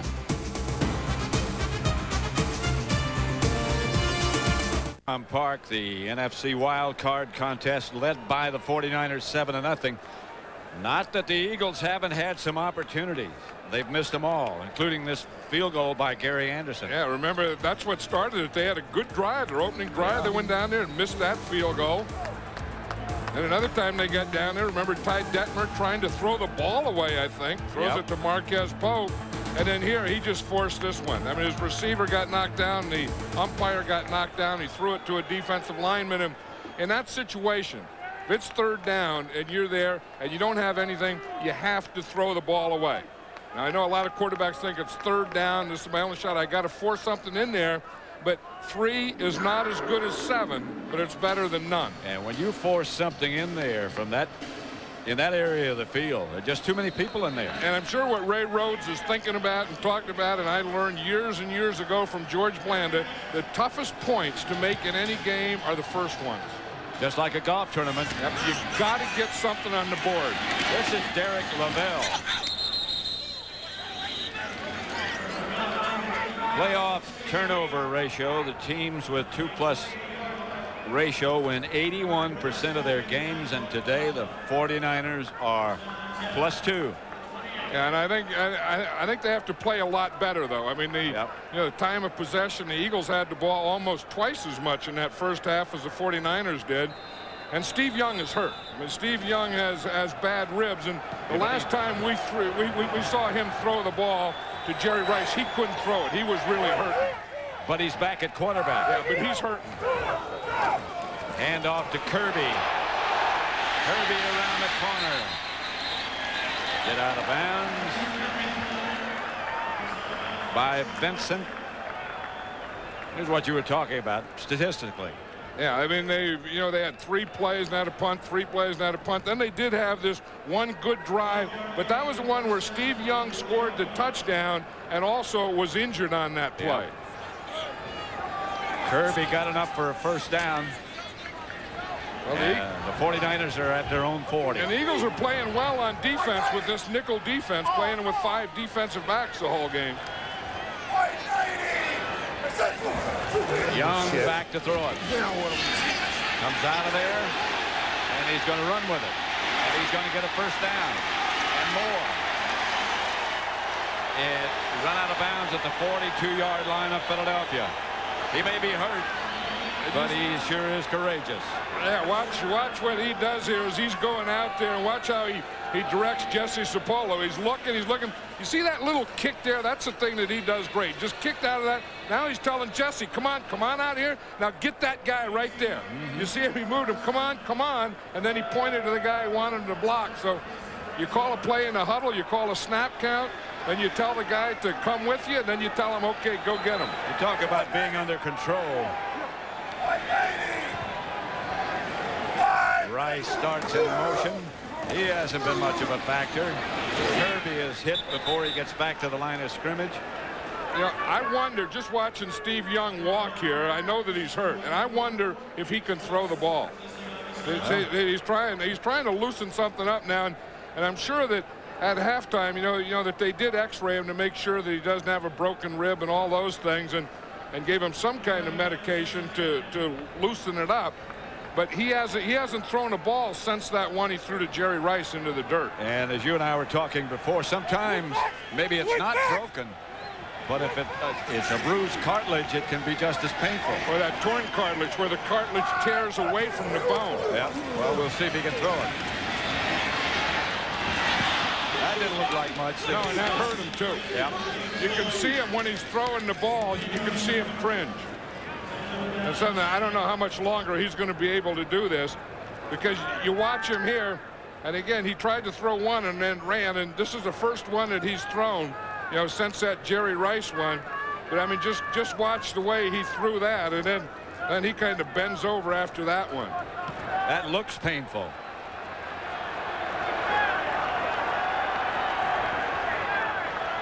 Third down and 10. Young, incomplete. Brent Jones the target. The 49ers will have to punt. He threw that one pretty well. Yeah, that one didn't look bad. And it's going to be interesting to see if he's going to be able to keep that thing loose. That was good defense there. And that's Don Griffin. Now he's really the 5th defensive back. You know, they play their regular 4 defensive back. The 5th defensive back is Don Griffin, and he's playing today on Brent Jones. And he played him very well. Thompson back to punt it. Fumbled by Calvin Williams, but he got back on it. So the Eagles take over deep in their own territory after a 32-yard punt. And their full line of trucks. Toyota trucks always come through. By Nike. By Baked Lay's Potato Crisps. Bet you can't eat just one. And by Dockers Khakis. Hey, nice pants.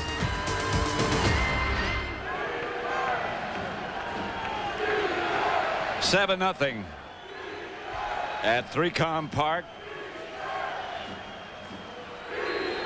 Steve Young still uncomfortable at best. Well, you can tell, you know, we were talking about ribs and how they hurt. You can see that just breathing there hurt Steve Young's ribs. I don't know how much longer he's going to be able to go, and I don't know if he can throw the ball. I don't know if the Eagles know it either. Detmer gives to Waters, who gets a yard, maybe. A lot of pressure by the 49ers on Ty Detmer during the first half. 2 interceptions, 2 big interceptions.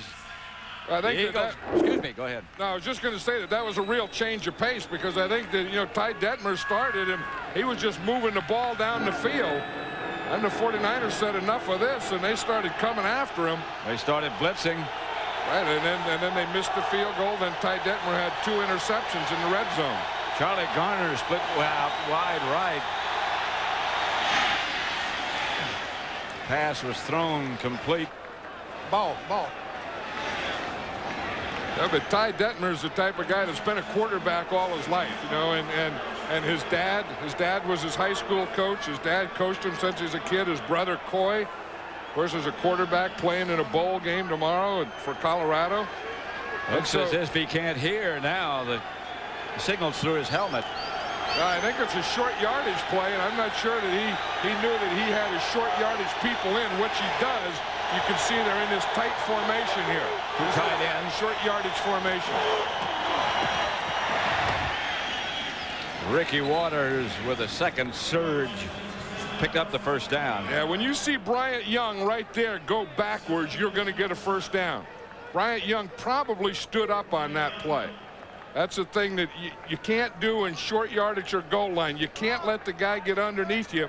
And when you see Bryant Young go backwards, you know, you see him stand up right there. Of course, he stood up because he got a double team. But that double team stood him up, pushed him back a little, and that was enough for the first down.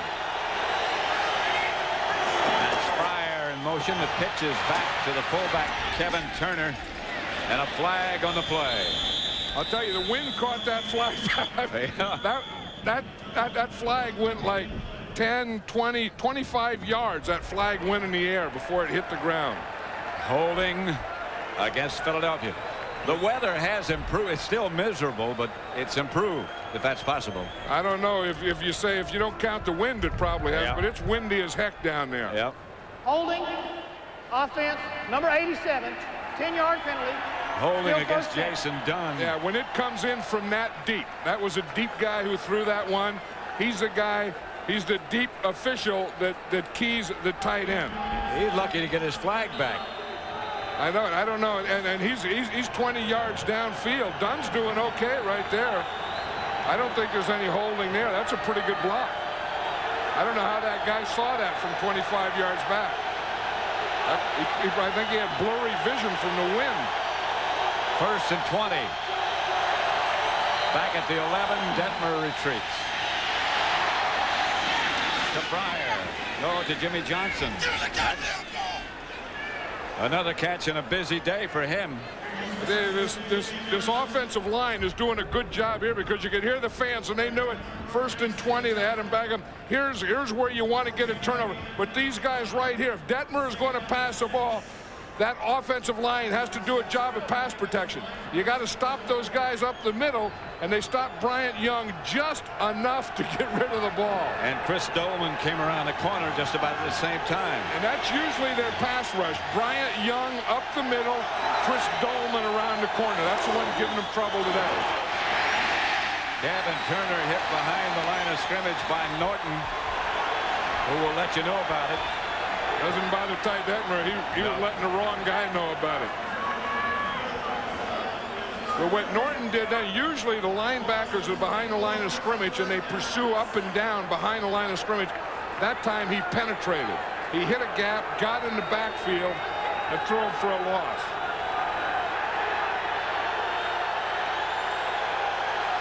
Watch Ty Detmer here. He just kind of stared him down and headbutted him. He didn't mind that. 3 wide receivers on 3rd and 7. Detmer coming out, chased by Bryant Young. Tried to fake him. Didn't take the fake. Oh, that and Tim McDonald came from a blitz on the left side of the offense. And then Ty Detmer had to take off. And we're going to get Bryant Young, who'll get him here. You see, he gets a double team, and then he sees Detmer, and he just runs right down the line. Don't run where he is, run where he's going. That's exactly what Bryant Young did. But the thing that flushed him out was from the other side, was a blitz from the other side by Tim McDonald. And Detmer might be hurt. Terry Kirby back deep for the 49ers. Hutton to punt, left-footed. Line drive kick handled by Kirby, steps away from the first man down. And try to outrun the rest of them unsuccessfully. 47-yard punt, 6-yard return. Good coverage by the Eagles after that line drive punt. Ty Detmer shaken up. The pass is caught by Floyd. And William Floyd stays on his feet and gets a first down. Dawkins finally brought him down. Both quarterbacks have been up that hallway to the dressing room. And I still don't, obviously Ty Detmer's not okay.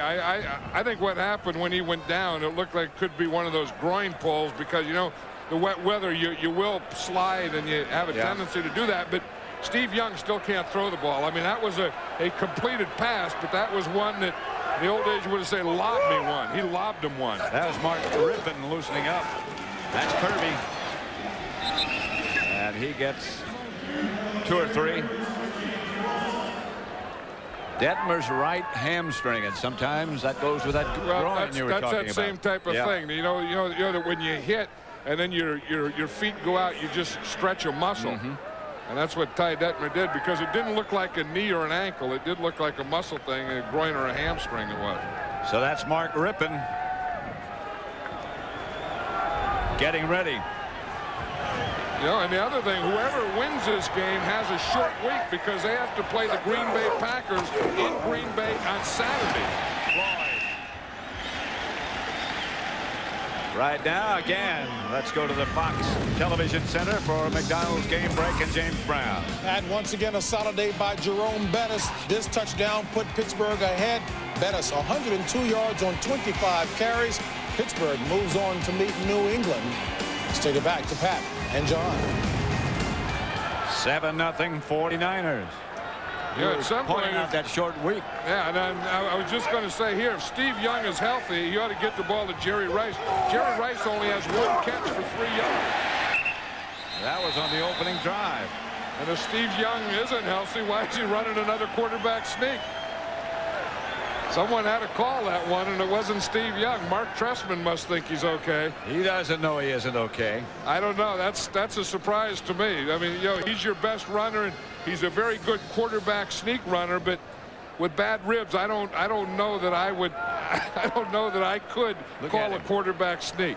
I mean, he is really hurting. That was not a smile.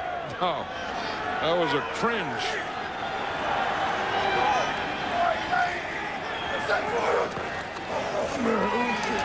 There's Steve Young back to throw. Jerry Rice, a one-handed catch. Rice out of bounds at the 3. Vincent took him down. One-handed catch by Jerry Rice. You know, it's just a matter of time. Here's Jerry Rice here. Now again, they try and play him physical. Bobby Taylor up there physical, hitting him. Jerry Rice gets a step on him. Steve Young hits him with the pass. Jerry Rice brings it in with one hand, his left hand, and then takes off. Look at that catch.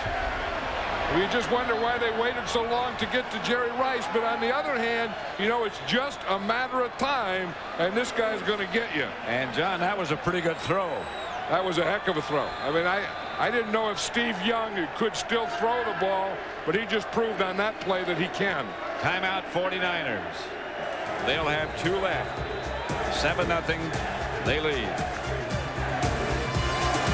Jerry Rice is one of the greatest wide receivers that ever played the game, and for making plays like this. I mean, he knew when he got a step on Bobby Taylor that he had him, and Steve Young knew that he had him, and he just laid that thing out there. And maybe Jerry Rice being one of the few guys that would make that catch and keep running. See, he didn't jump, didn't leave his feet, just ran right through it.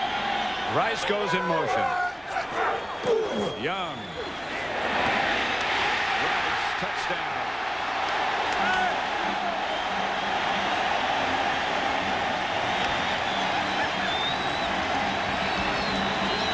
When you get into big games, great players make great plays. Right, they have to. You know, and it was just a matter of time. I mean, you know, before this drive, Jerry Rice had only caught 1 pass for 3 yards. And that was that 3rd down pass. It wasn't a 1st down. And you knew if Steve Young was okay, at some point he has to get the ball to Jerry Rice, because that's what the 49er offense is. Steve Young, Jerry Rice. The extra point by Wilkins is good.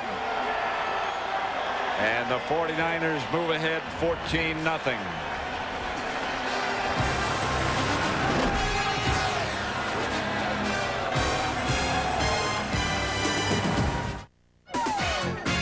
Brought to you by Budweiser. The Eagles' problems in the red zone inside the 22 interceptions and a missed field goal. Steve Young, 10 out of 15. Rush for a touchdown, threw a touchdown pass to Jerry Rice. The winner plays at Green Bay. Mark Rippon warming up after Ty Detmer went to the locker room. I haven't seen him come back. Our information was it was a hamstring problem. Ball blew off the tee. Remember that year that Mark Rippon had with the Washington Redskins? It was one of those years where anything he did, anything he threw up, was caught for touchdowns. Sort of like the year that Brett Favre has had. The year that he had last year as well. Witherspoon downs it in the end zone. I think the 49ers have the Eagles where they want them. All they have to do is keep them there. I mean, this is to me, this is a big series here for the Eagles on offense and the 49ers on defense. I think the game can be won here by the 49ers. If they just take off on Rippon, you know, and make them punt, get the ball back, and go score again, they can turn this game around right now and win it right here. Jerry Rice is down there still leading. He's still leading the cheers on that last touchdown. 1st and 10 at the 20. For Philadelphia, Mark Rippon is the quarterback. San Francisco up 14-0. Rippon gets the yards, lost a yard. Ken Norton Jr. led the tacklers. Again, we asked you this question in the first half, and things happened so quickly we didn't get back to it. Who are the only wild card teams to appear in the Super Bowl? There have been 4. The Aflac trivia answer: 75 Cowboys, the 85 Patriots, the 92 Buffalo Bills, and the only team to go all the way, the Raiders, when they beat the Eagles in New Orleans. Flag on the play. Rippon fires to Fryer. I think that's one of the plays that's going to be that the whistle blew before the ball was snapped. Detmer is back, but limping. That'll be against the offense. False start prior to the snap. Offense, number 80. 5-yard penalty. Still second down. Fryer caught the pass. He was out of bounds, and the violation was against him. There's Detmer. Yeah, I would say that Ty Detmer's not going to play anymore. You could just tell the way he walked out there and put that jacket on that hamstring pull or tear or whatever it is isn't going to let him be able to move well enough to play in this game, and Mark Rippon's going to have to finish it. Rippon back to throw it. Look right, throws left, throws out of bounds for Irving Fryer. Marquez Pope was right there. They brought Fryer in motion. Marquez Pope ran all the way with him. Then they stopped Fryer. Then they tried to go away and then come back to him. But Marquez Pope stays all the way. You see him come in motion there. Then Marquez Pope goes up and jams him. Fryer gets away and starts to go to the outside. And Marquez Pope says, uh-oh, I let him go. I better get on my horse and get back there with that guy. Marquez Pope is a very physical cornerback. And has become a very capable cornerback. He plays cornerback like a linebacker. The draw play to Waters. Nothing doing, and the Eagles will have to punt. It looks like it's going to be up to number 11. Yeah, but that's where the 49ers could win the game. Stopping them right there, getting the ball right here, and going in and scoring again and putting this thing away. Terry Kirby back deep. And I think they know it. I think their defense knows it. I think their coaching staff, that's John Marshall down there, he knows it. And I think these fans here know it. And the worst thing is the Eagles might know it. You can sort of feel it. Hutton's kick is low, end over end. Kirby feels it. Down in a hurry, Boykin to make the stop. A 40-yard punt, 3-yard return. The 49ers take over at their own 45. On January 26th, Fox will televise our first Super Bowl. And starting now, you can be a part of the most interactive NFL experience on the internet. Check out superbowl.com, brought to you by IBM. If you know how to check out superbowl.com. Well, you just eliminated me. We have some friends who know how to do it. Oh, yeah, I'm sure there are friends or people around here that would know how to get superbowl.com. And then there are people in here that wouldn't even know where to go to start to get superbowl.com. Count me among those also. Well, where do you think? I mean, if you had to guess where superbowl.com would come up on, what would you guess you would push to get it? I'd go to the airlines and see if they knew how to do it.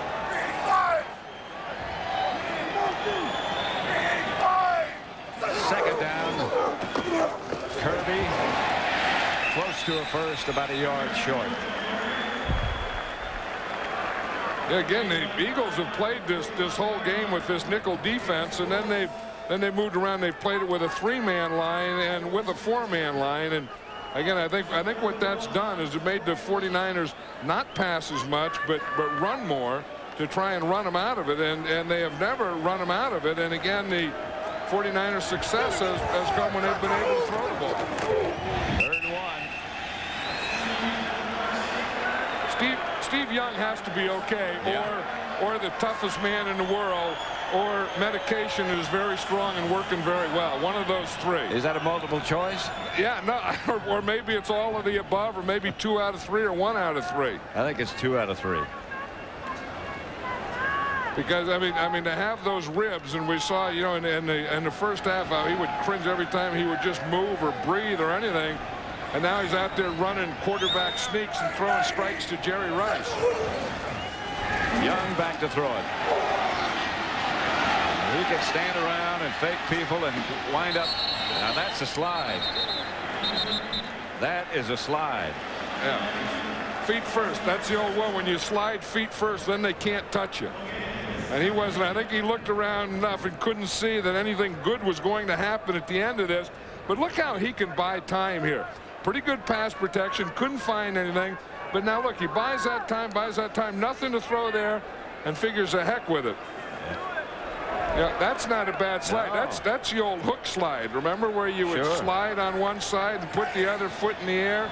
And then some guys could pop up and be on the base. Remember how you did that? I never could pop up. I couldn't pop up either. I used to watch those guys that could go, and they could go down there and slide, boom, and pop up and be on the base.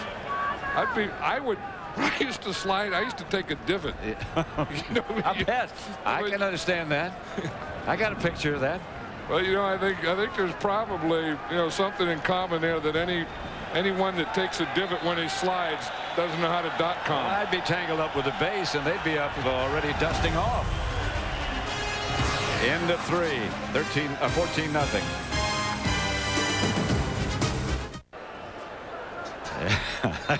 There's a no-show who attended.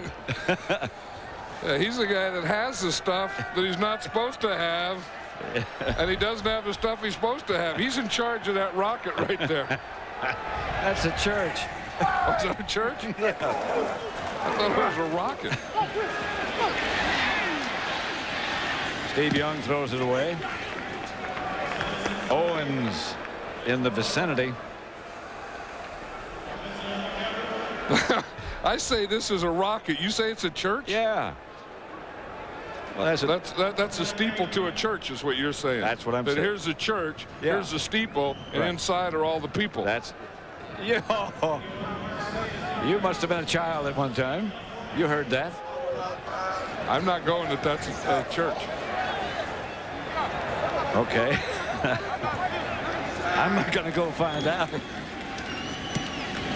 Thompson's kick. Mark Say lets it bounce, slips, and the 49ers will down it at the 15.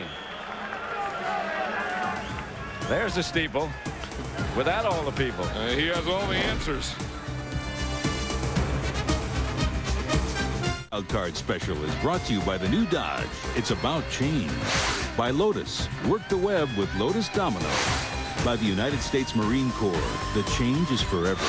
And by the NASDAQ stock market. Visit www.nasdaq.com. Back at 3Com Park, the 49ers leading 14-0. They'll be ready for the elements. Mark Rippon, the quarterback. Stumble on the way back. Pass is caught by Irving Fryer. Very little happened, though, after he caught it. The Eagles lead in every statistical category except two very big ones: turnovers and the score. Yeah, and they had the opportunities to get that, you know, that first score on the board, and I've always felt until you get that first score on the board, the longer it takes, the more difficult it gets, and that's what the Eagles are running into here today. Here's Rippon back to throw it again. The pass is caught by Fryer. That's enough for a first down. There was a Rippon throw. Yeah, he got that one in there. It was just a turn-in out here by Fryer on Troy Drakeford. This is a place to go. I mean, right up in here, work on this guy here, Drakeford. I think if the 49ers have a defensive weakness, it's right there. In fact, a couple weeks ago, they ran him. Carolina did. They ran him right out of the game. Charlie Garner takes his place in the Eagle backfield with Waters. And that's Waters with the ball. Crosses the 40. Ricky Waters was so excited to be coming back here. You know, he said that he knew there was going to be a day where, you know, he'd come back and play the 49ers, and it would be exciting because, you know, this is his first team and the team that got him started and all those things. But he said he didn't know it'd be a playoff game. He said, so you add the first time back and the first time against your old teammates and a playoff game. He said that may be bigger than he can take right now. You know, you go all the way back to the history of the two teams. They've never played in the playoffs before. This is the first meeting. Rippon gets it to Fryer, and Fryer gets to the 42. Right now for a McDonald's game break, let's return to James Brown at our Fox Television Center. All right, Pat, the Cowboys turned on the offense yesterday, scoring 40 points. They advanced to meet the Carolina Panthers, who are 8-0 at Ericsson Stadium.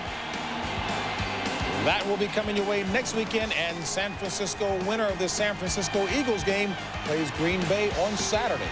Back to Pat and John. And we'll be in Carolina next week, and that town will be upside down. You know that. That's Ricky Waters.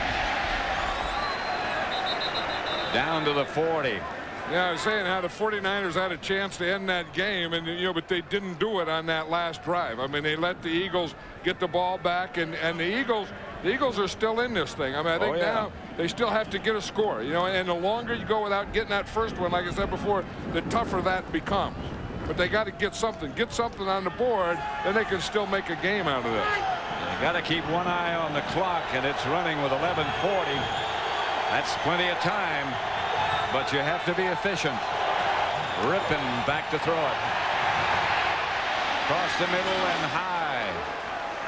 Intended for Mark Say, incomplete. And Rippon is upset with Mark Say. In fact, he's walking up there and talking to him. You can see he's talking to Say right now. Not like Mark Rippon hadn't been to war in one of these games before. There were a lot of playoff games when he was with the Redskins. So this is not a new experience for this quarterback. He's a 10-year veteran, and like you said, he's been in big games. He's been in Super Bowls. He was the MVP in a Super Bowl. So he knows how to play these big games. I mean, that part of it's not going to work. It's just that he hasn't played that much, and he's going to be a little rusty, and he hasn't practiced that much. They have to get him time, and they do. Rippon throws too hard, too high for Calvin Williams.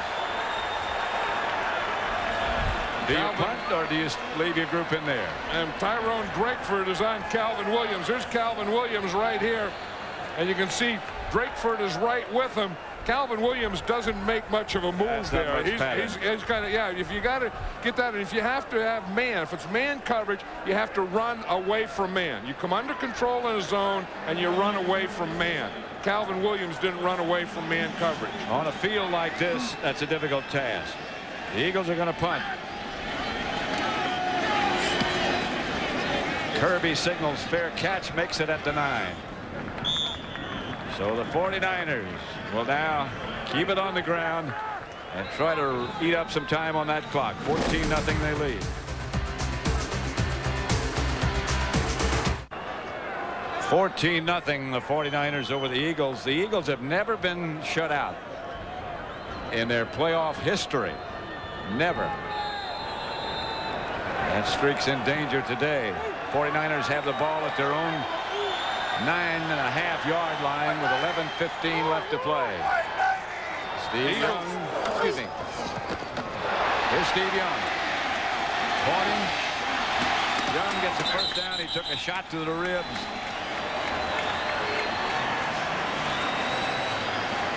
He just wiped off. That's what I was talking about with Bill Walsh before the game, and he said the most important thing is keeping your hands and arms dry. But I think this guy with ribs and running like this is either the toughest, most courageous guy. I don't know. I mean, I don't know how you do that. I mean, I know his ribs are hurt, and I know that he has a pad on those ribs, but he just opened his ribs up and took a shot right there to him. 7 carries, 57 yards for Young, and a touchdown. And again, he's the leading rusher for the 49ers. Oh my! I think when you're looking about, talking about players in this league and looking at players and role models and guys that you want to respect. I mean, sometimes they don't always get it, but I think if you look at a guy that you want to respect, I think this Steve Young is a pretty good guy to look to. There is nothing wrong with that. Nothing.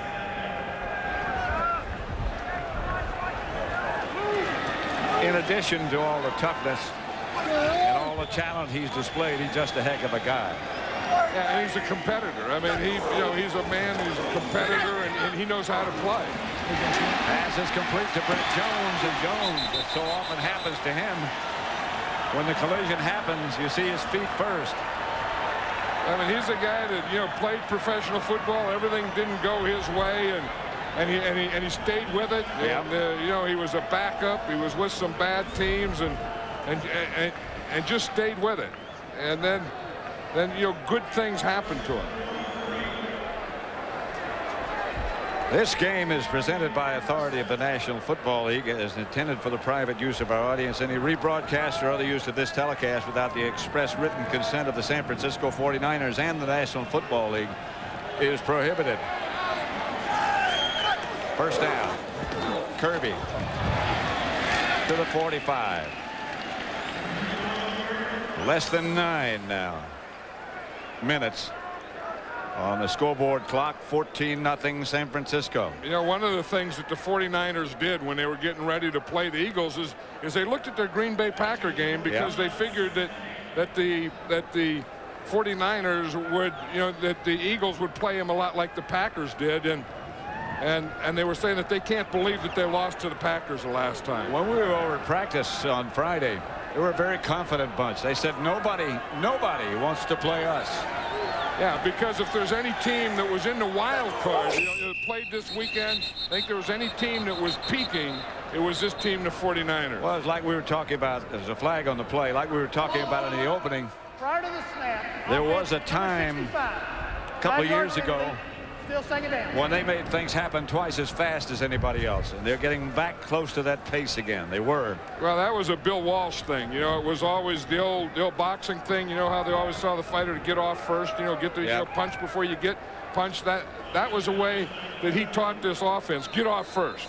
You know, punch before you get punched. There's Bill Walsh right there, kind of an administrative assistant, and getting, you know, having more and more to say as this season goes on, but that was always his thing. Beat him to the punch.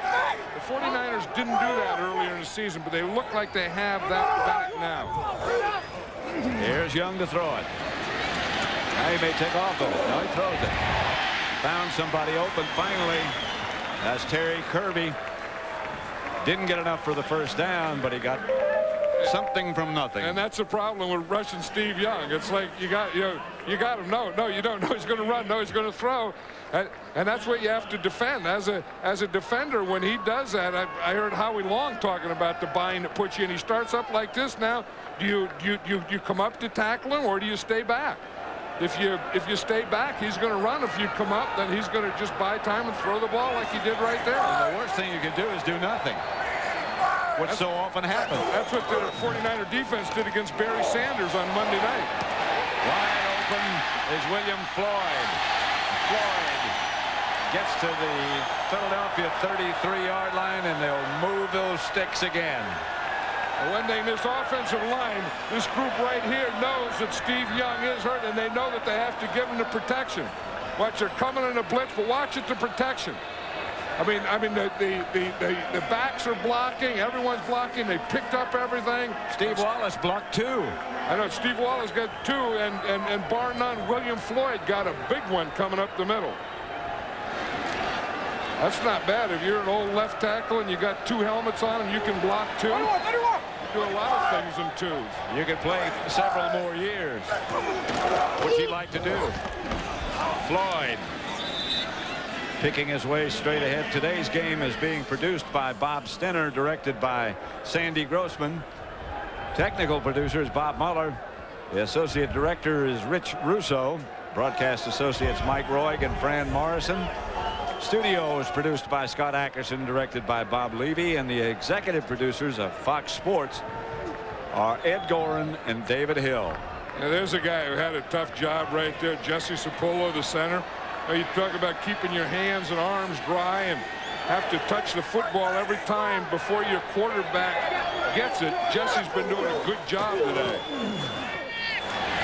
Young gets it to Rice on the old bootleg. Well, they've been doing that. I mean, that's a big part of their offense now, is moving Jerry Rice around. I mean, he's a flanker, he's a slot, he's in the backfield, he's in motion. Here he comes in motion here. You see him come across, and then the bootleg, you see him fake there. Here comes Steve Young. And then what Jerry Rice does is Jerry Rice runs the pattern of the tight end on that play. We saw that bootleg strong earlier. Brent Jones caught it. That time, Jerry Rice was in Brent Jones's position running the bootleg. 3rd and 2. Floyd will get the 2. And they'll take some more time off that clock. Well, you look ahead. We got 2 great matchups, assuming, of course, the 49ers hang on to win, or continue as they are to win, I should say, I guess. We got some great matchups next weekend. These 49ers at Green Bay and Dallas at Carolina. Yeah, and you still have, you know, to me, the champion is always a champion until someone beats them. And I've said that about the Dallas Cowboys all year, that, you know, who's the best team? The best team is a champion from last year until someone dethrones them. They have that ability to turn it on when the occasion arises. Talking earlier about the NFC playoff picture, the AFC is not unattractive. Jacksonville, who shocked everybody, including Buffalo, maybe everybody but Jacksonville, goes to Denver, and Pittsburgh and New England in the other one. I don't know that Denver's a team you want to be playing now either, especially in Mile High Stadium. Tough place. But so is Rich Stadium. Harry Kirby stopped by Dawkins. You were talking about the Dallas Cowboys and how they are the defending champions. They play in a game we're doing next week at Carolina, and either Philadelphia or San Francisco goes to Green Bay. And you think this guy had something in mind when he got up today? Yeah, he had to think about that. I mean, at some point he had to think, okay, I'm going to go to the 49er game, and I'm going to think of next week because we're going to win. We're going to play Green Bay, so I'm going to shred up a cheesehead. I never could do that without scraping all the skin off my knuckles. I never had the patience to. You know, if I was going to eat the cheese, I would just eat it like it was, or you take a knife and take a big old hunk out of it. Well, that just goes to show who's the smartest. I left some meat in the shredder, and you enjoyed the cheese. Yep. Look at these uniforms. I mean, you don't see that anymore. Where it used to be where players would always get muddy and dirty, and now, and I think they put something in the soil where you didn't get it. Now we're back where we got the mud and the dirt, and we even got some paint mixed in on those uniforms now. 3rd down. Young just started on the rollout. Now he comes over to get the ball. A flag on the play. Intentional grounding, I'm sure. Yeah, but there was no whistle. I mean, that's why Steve Young came over and jumped on that ball, because whatever happened, they didn't blow a whistle. Intentional grounding. That's automatic loss of down anyway, but Steve Young did the right thing, because everyone, you're always taught to play the whistle. The whistle did not blow. I mean, he intentionally grounded, and they threw a flag, but they didn't blow a whistle. Intentional grounding on the offense, number 8. Loss of down, 4th down.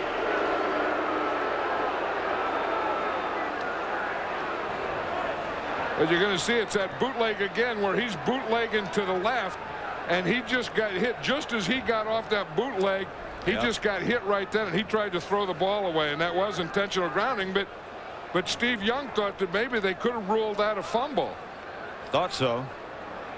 So as you said, he did what he usually does, the right thing. You see what Mike Mamula tried to do to him now when he was down? No. He tried to hit him right there, and he missed him. And he just hit his own shoulder right into the turf, because Steve Young rolled and Mamula went into the turf. 3.5 minutes left. Thompson back to punt. Marseille deep for the Eagles. Thompson. It's a pooch. And it's going to pooch into the end zone. It was headed for the corner, but went too far. 31-yard punt. They'll bring it back to the 20. 14-0. San Francisco leading Philadelphia. Steve Wallace, he's been in there battling all day, protecting Steve Young, protecting Steve Young's left side that he can see or bootleg to. Jerry Rice is still happy with that big catch that he had, followed by a touchdown. And always neat, regardless. To Kevin Turner. from Rippon. Ball squirted out of bounds, but no harm done. Ken Norton Jr. draped around his legs. You know, Ken Norton Jr. has been draped around a lot of guys' legs today. I think he's having one of his best years this year, but he's been all over the field today. I mean, he's been you know, on passing plays, he's been making tackles. He's been blitzing, and you know, on pass rushes. He's been penetrating and making tackles on run stops in the backfield. He's played very well today. Rain started to blow in again, and Ricky Waters slipped down. Less than 3. We'll get a final look at the playoff picture later today. As coming up is the NASDAQ stock market postgame report with JV Terry, Howie, Ronnie. Preview of all the upcoming games. It's the last one this weekend. Rippon lofts it outside, incomplete.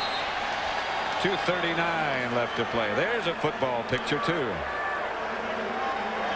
Jesse Sapolo. Boy, he's done a heck of a job, because you know, you always think in wet weather the biggest thing you have to do is keep the football dry, and the keeping the football dry goes to the center.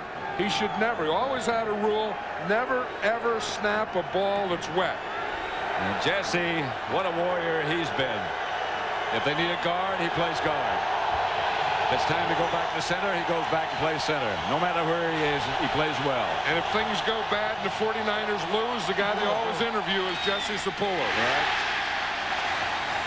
Irving Fryer, the intended receiver. It's Ken Norton Jr. again that breaks it up.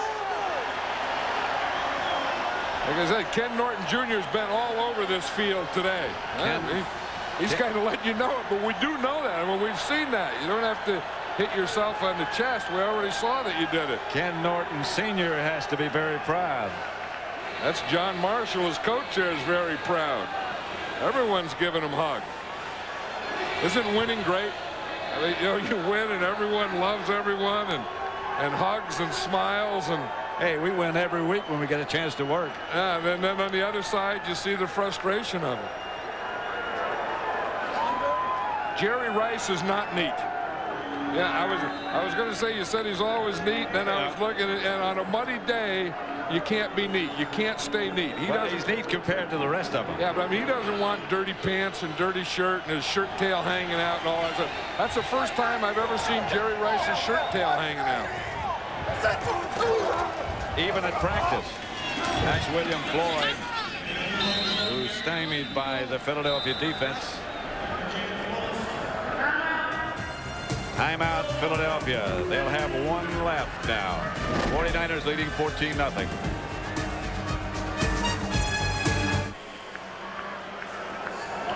Chris Dahlman, the offensive guard for the 49ers, just limped off Pat, and Derek Deese is now playing right guard.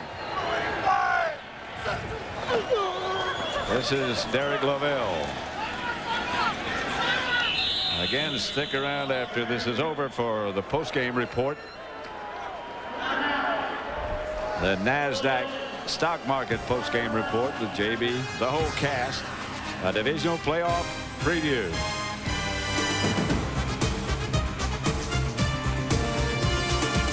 To play, San Francisco 14, Philadelphia nothing. And it looks like the 49ers will be headed for Green Bay. And who knows what the temperature will be. Today it's been very unpleasant. This is Steve Young. Rolls right and out of bounds after he picked up the first down.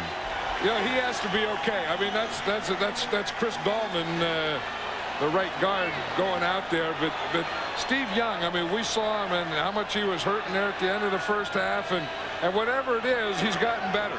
Because just the fact that he's run bootlegs, he's run quarterback sneaks, he's doing all these things, he's fine. I mean, he put on a burst there. Yep. I mean, he put on a burst where he looks like a running back. He's always been very fast. And that's the thing about him. I mean, you know that he can pass, and you know that he can move, and he can run, but he can also run with speed, the speed of a back. First down, San Francisco. This is Lavelle. He is knocked backwards inside the 15 after he got perhaps a yard, and another one of the 49er offensive linemen gets up limping. Well, what they're going to do now when they have Jerry Rice and he takes off his gloves, he isn't going to play anymore. The 49ers probably aren't going to pass anymore. I wouldn't think they would. 2 minutes left. The Eagles have no timeouts. Here's today's Miller Lite play of the game. This was not a touchdown, but we were doubting at the time if Steve Young's ribs were well enough for him to throw. And the perfect strike, the one-handed catch to Jerry Rice. That certainly qualifies as the play of the day. Steve Young, knowing the Eagles are out of timeouts, just takes a knee. Well, now George Seifert can start complaining. He said he didn't want to before the game because he had to win this game against the Eagles. But now he played a Monday night, then he plays Sunday. Now he's going to have a short week. And the thing that he's complaining is playing an early game. He said it's going to be, they're going to play that game in Green Bay at 9:30 a.m. on Saturday, California time. So George Seifert last Friday was already complaining about that. Then he stopped himself. He said, oh, geez, I can't be complaining about that one because we have to win this one. Well, he'll probably start after this game. He has good reason.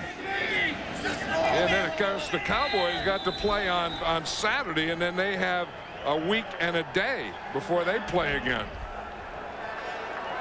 Last time they played the Packers, it was Green Bay 23, the 49ers 20 in overtime. Now, that was a heck of a game. Yeah, wasn't Jim it? McDonald was saying yesterday, he said, when we watched that game again, he couldn't believe how poorly they played or how they were beaten. He said there's no way that that should happen again.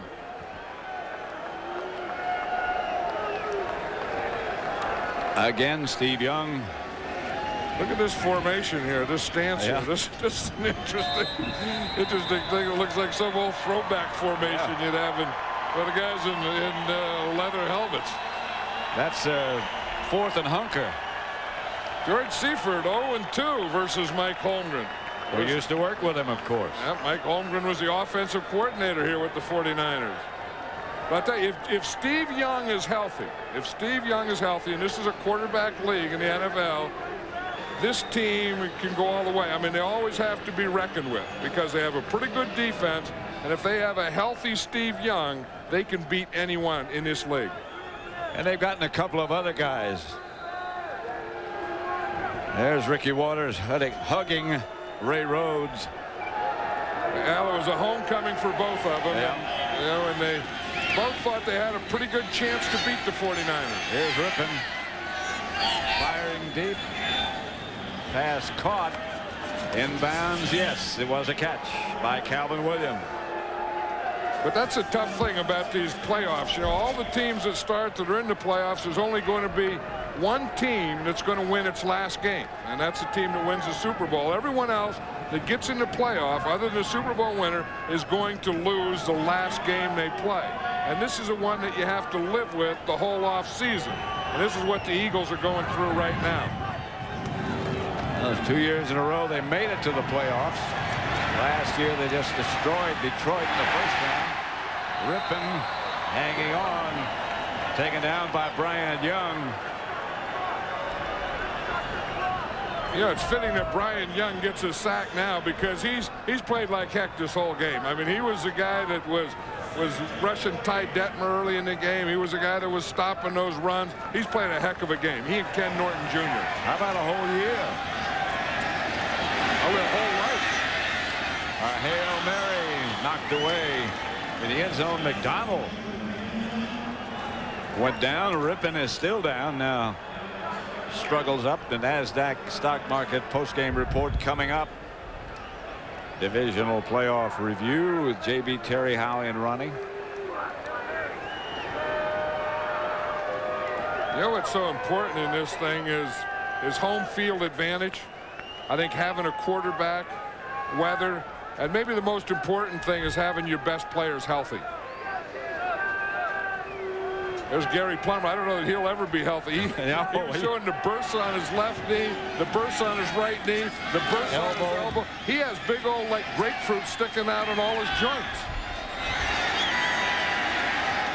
The leap again, and this one is intercepted by Tim McDonald. And what a year he's had. When you're giving out accolades, Tim McDonald has been outstanding. And number 8, You can't say enough about him. How about that guy? He has been amazing. I mean, you talk about a gutsy guy and a gutsy performance. That was Steve Young today. Whew. And no matter how many times you say it, you don't think you said it enough. George Seifert doesn't get enough credit for the job he's done. Wow, and there's always talk that he's going to be replaced, and I always say he's going to be replaced. Who are you going to replace him with? Where's someone that's a better coach than George Seifert? They don't enter my mind immediately. Final score here in San Francisco then is the 49ers 14, Philadelphia nothing. Coming up, JB, Terry, Howie, and Ronnie will be along from the Fox Television Center with the NASDAQ stock market postgame report right after these messages. Here at the Fox Television Center, along with Ronnie, Howie, and Terry, I'm James Brown. A program reminder to pass along your way. They're coming up after this post-game show. It'll be Married with Children, followed by The Simpsons, Ned and Stacy, and then The X-Files. All right, in the game you just saw, the San Francisco 49ers shut out the Philadelphia Eagles 14-0 to move along and stay alive in the Super Bowl playoff hunt. And Terry, as we take a look back at that game again, and we go back to the point that Philadelphia 3 times in the red zone came up empty. 3 times in the red zone, no points. Turnovers, always. You can always go to the turnover sheet. Whoever has the most turnovers, normally if you have 2 or more, you're going to lose. Eagles with 3. Both quarterbacks handled the ball well today, Ronnie. They threw the ball well. The difference was the consistency, the fluidness of the 49er offense. Steve Young throwing the football, and as Howie alluded to in their pregame show, his ability to scramble in this muddy field. Although the field did slow the 49ers blitz package down in the second half, once again, just great work by the offensive line and Steve Young of the 49ers. That's right, and Steve Young did an excellent job of being patient. He didn't make the play. He didn't have to make the play. What he wanted to do was to get the ball to his receivers. When he was scrambling around, even though Philadelphia had that 8-man drop-off in the secondary, they were able to just be patient and pick his receivers. And I thought that Steve Young right now is probably the hottest quarterback going into the playoffs. You know, it's remarkable that Philadelphia, in my mind, put together a great package, both offensively and defensively, but they came up short. They had their opportunities. That has to be the frustrating. They came with a 3-man front, likened to Carolina's 3-man front. You know, their chances were there, but this team stepped up, and they did it without the use of Jerry Rice for most of the game. Hard to win on the road, playoffs. Hard to win. What San Francisco did well, though, they got the use of their fans today. Let's take a look at the highlights. The fans and the 49ers getting ready to take on the Eagles. I know one thing. I would have liked to have been there watching. 3rd down, Steve Young, what we talked about early, how we talked about his ability to scramble, takes a lot of pressure off the running game. Detmer back. Notice the right leg. Back going off the back foot. Barker there. Picks it off. 3rd interception of the day. Although Detmer played well, he was injured when Brian Young tackled him. When he scrambled out of the pocket, had to leave the game with a pulled hamstring. Young back, play action to hold the linebackers, allowing time for Rice to get beyond the safeties, behind the linebackers. There's the catch down to the 3-yard line. A touchdown reception on the next play by Rice and Young. 49ers 14-0, and domination by the 49ers over the Eagles today. First time ever the Eagles were shut out in postseason play. So the NFC playoffs, Dallas at Carolina, that will be next Sunday. And now San Francisco will travel to Lambeau Field to take on the Green Bay Packers. That game Saturday at noon Eastern. All right, folks, so the Final Four, if you will, in the NFC is set. Right now, let's take you to a preview look at the NFC playoffs. The NFC postseason continues as the boys travel to Tobacco Road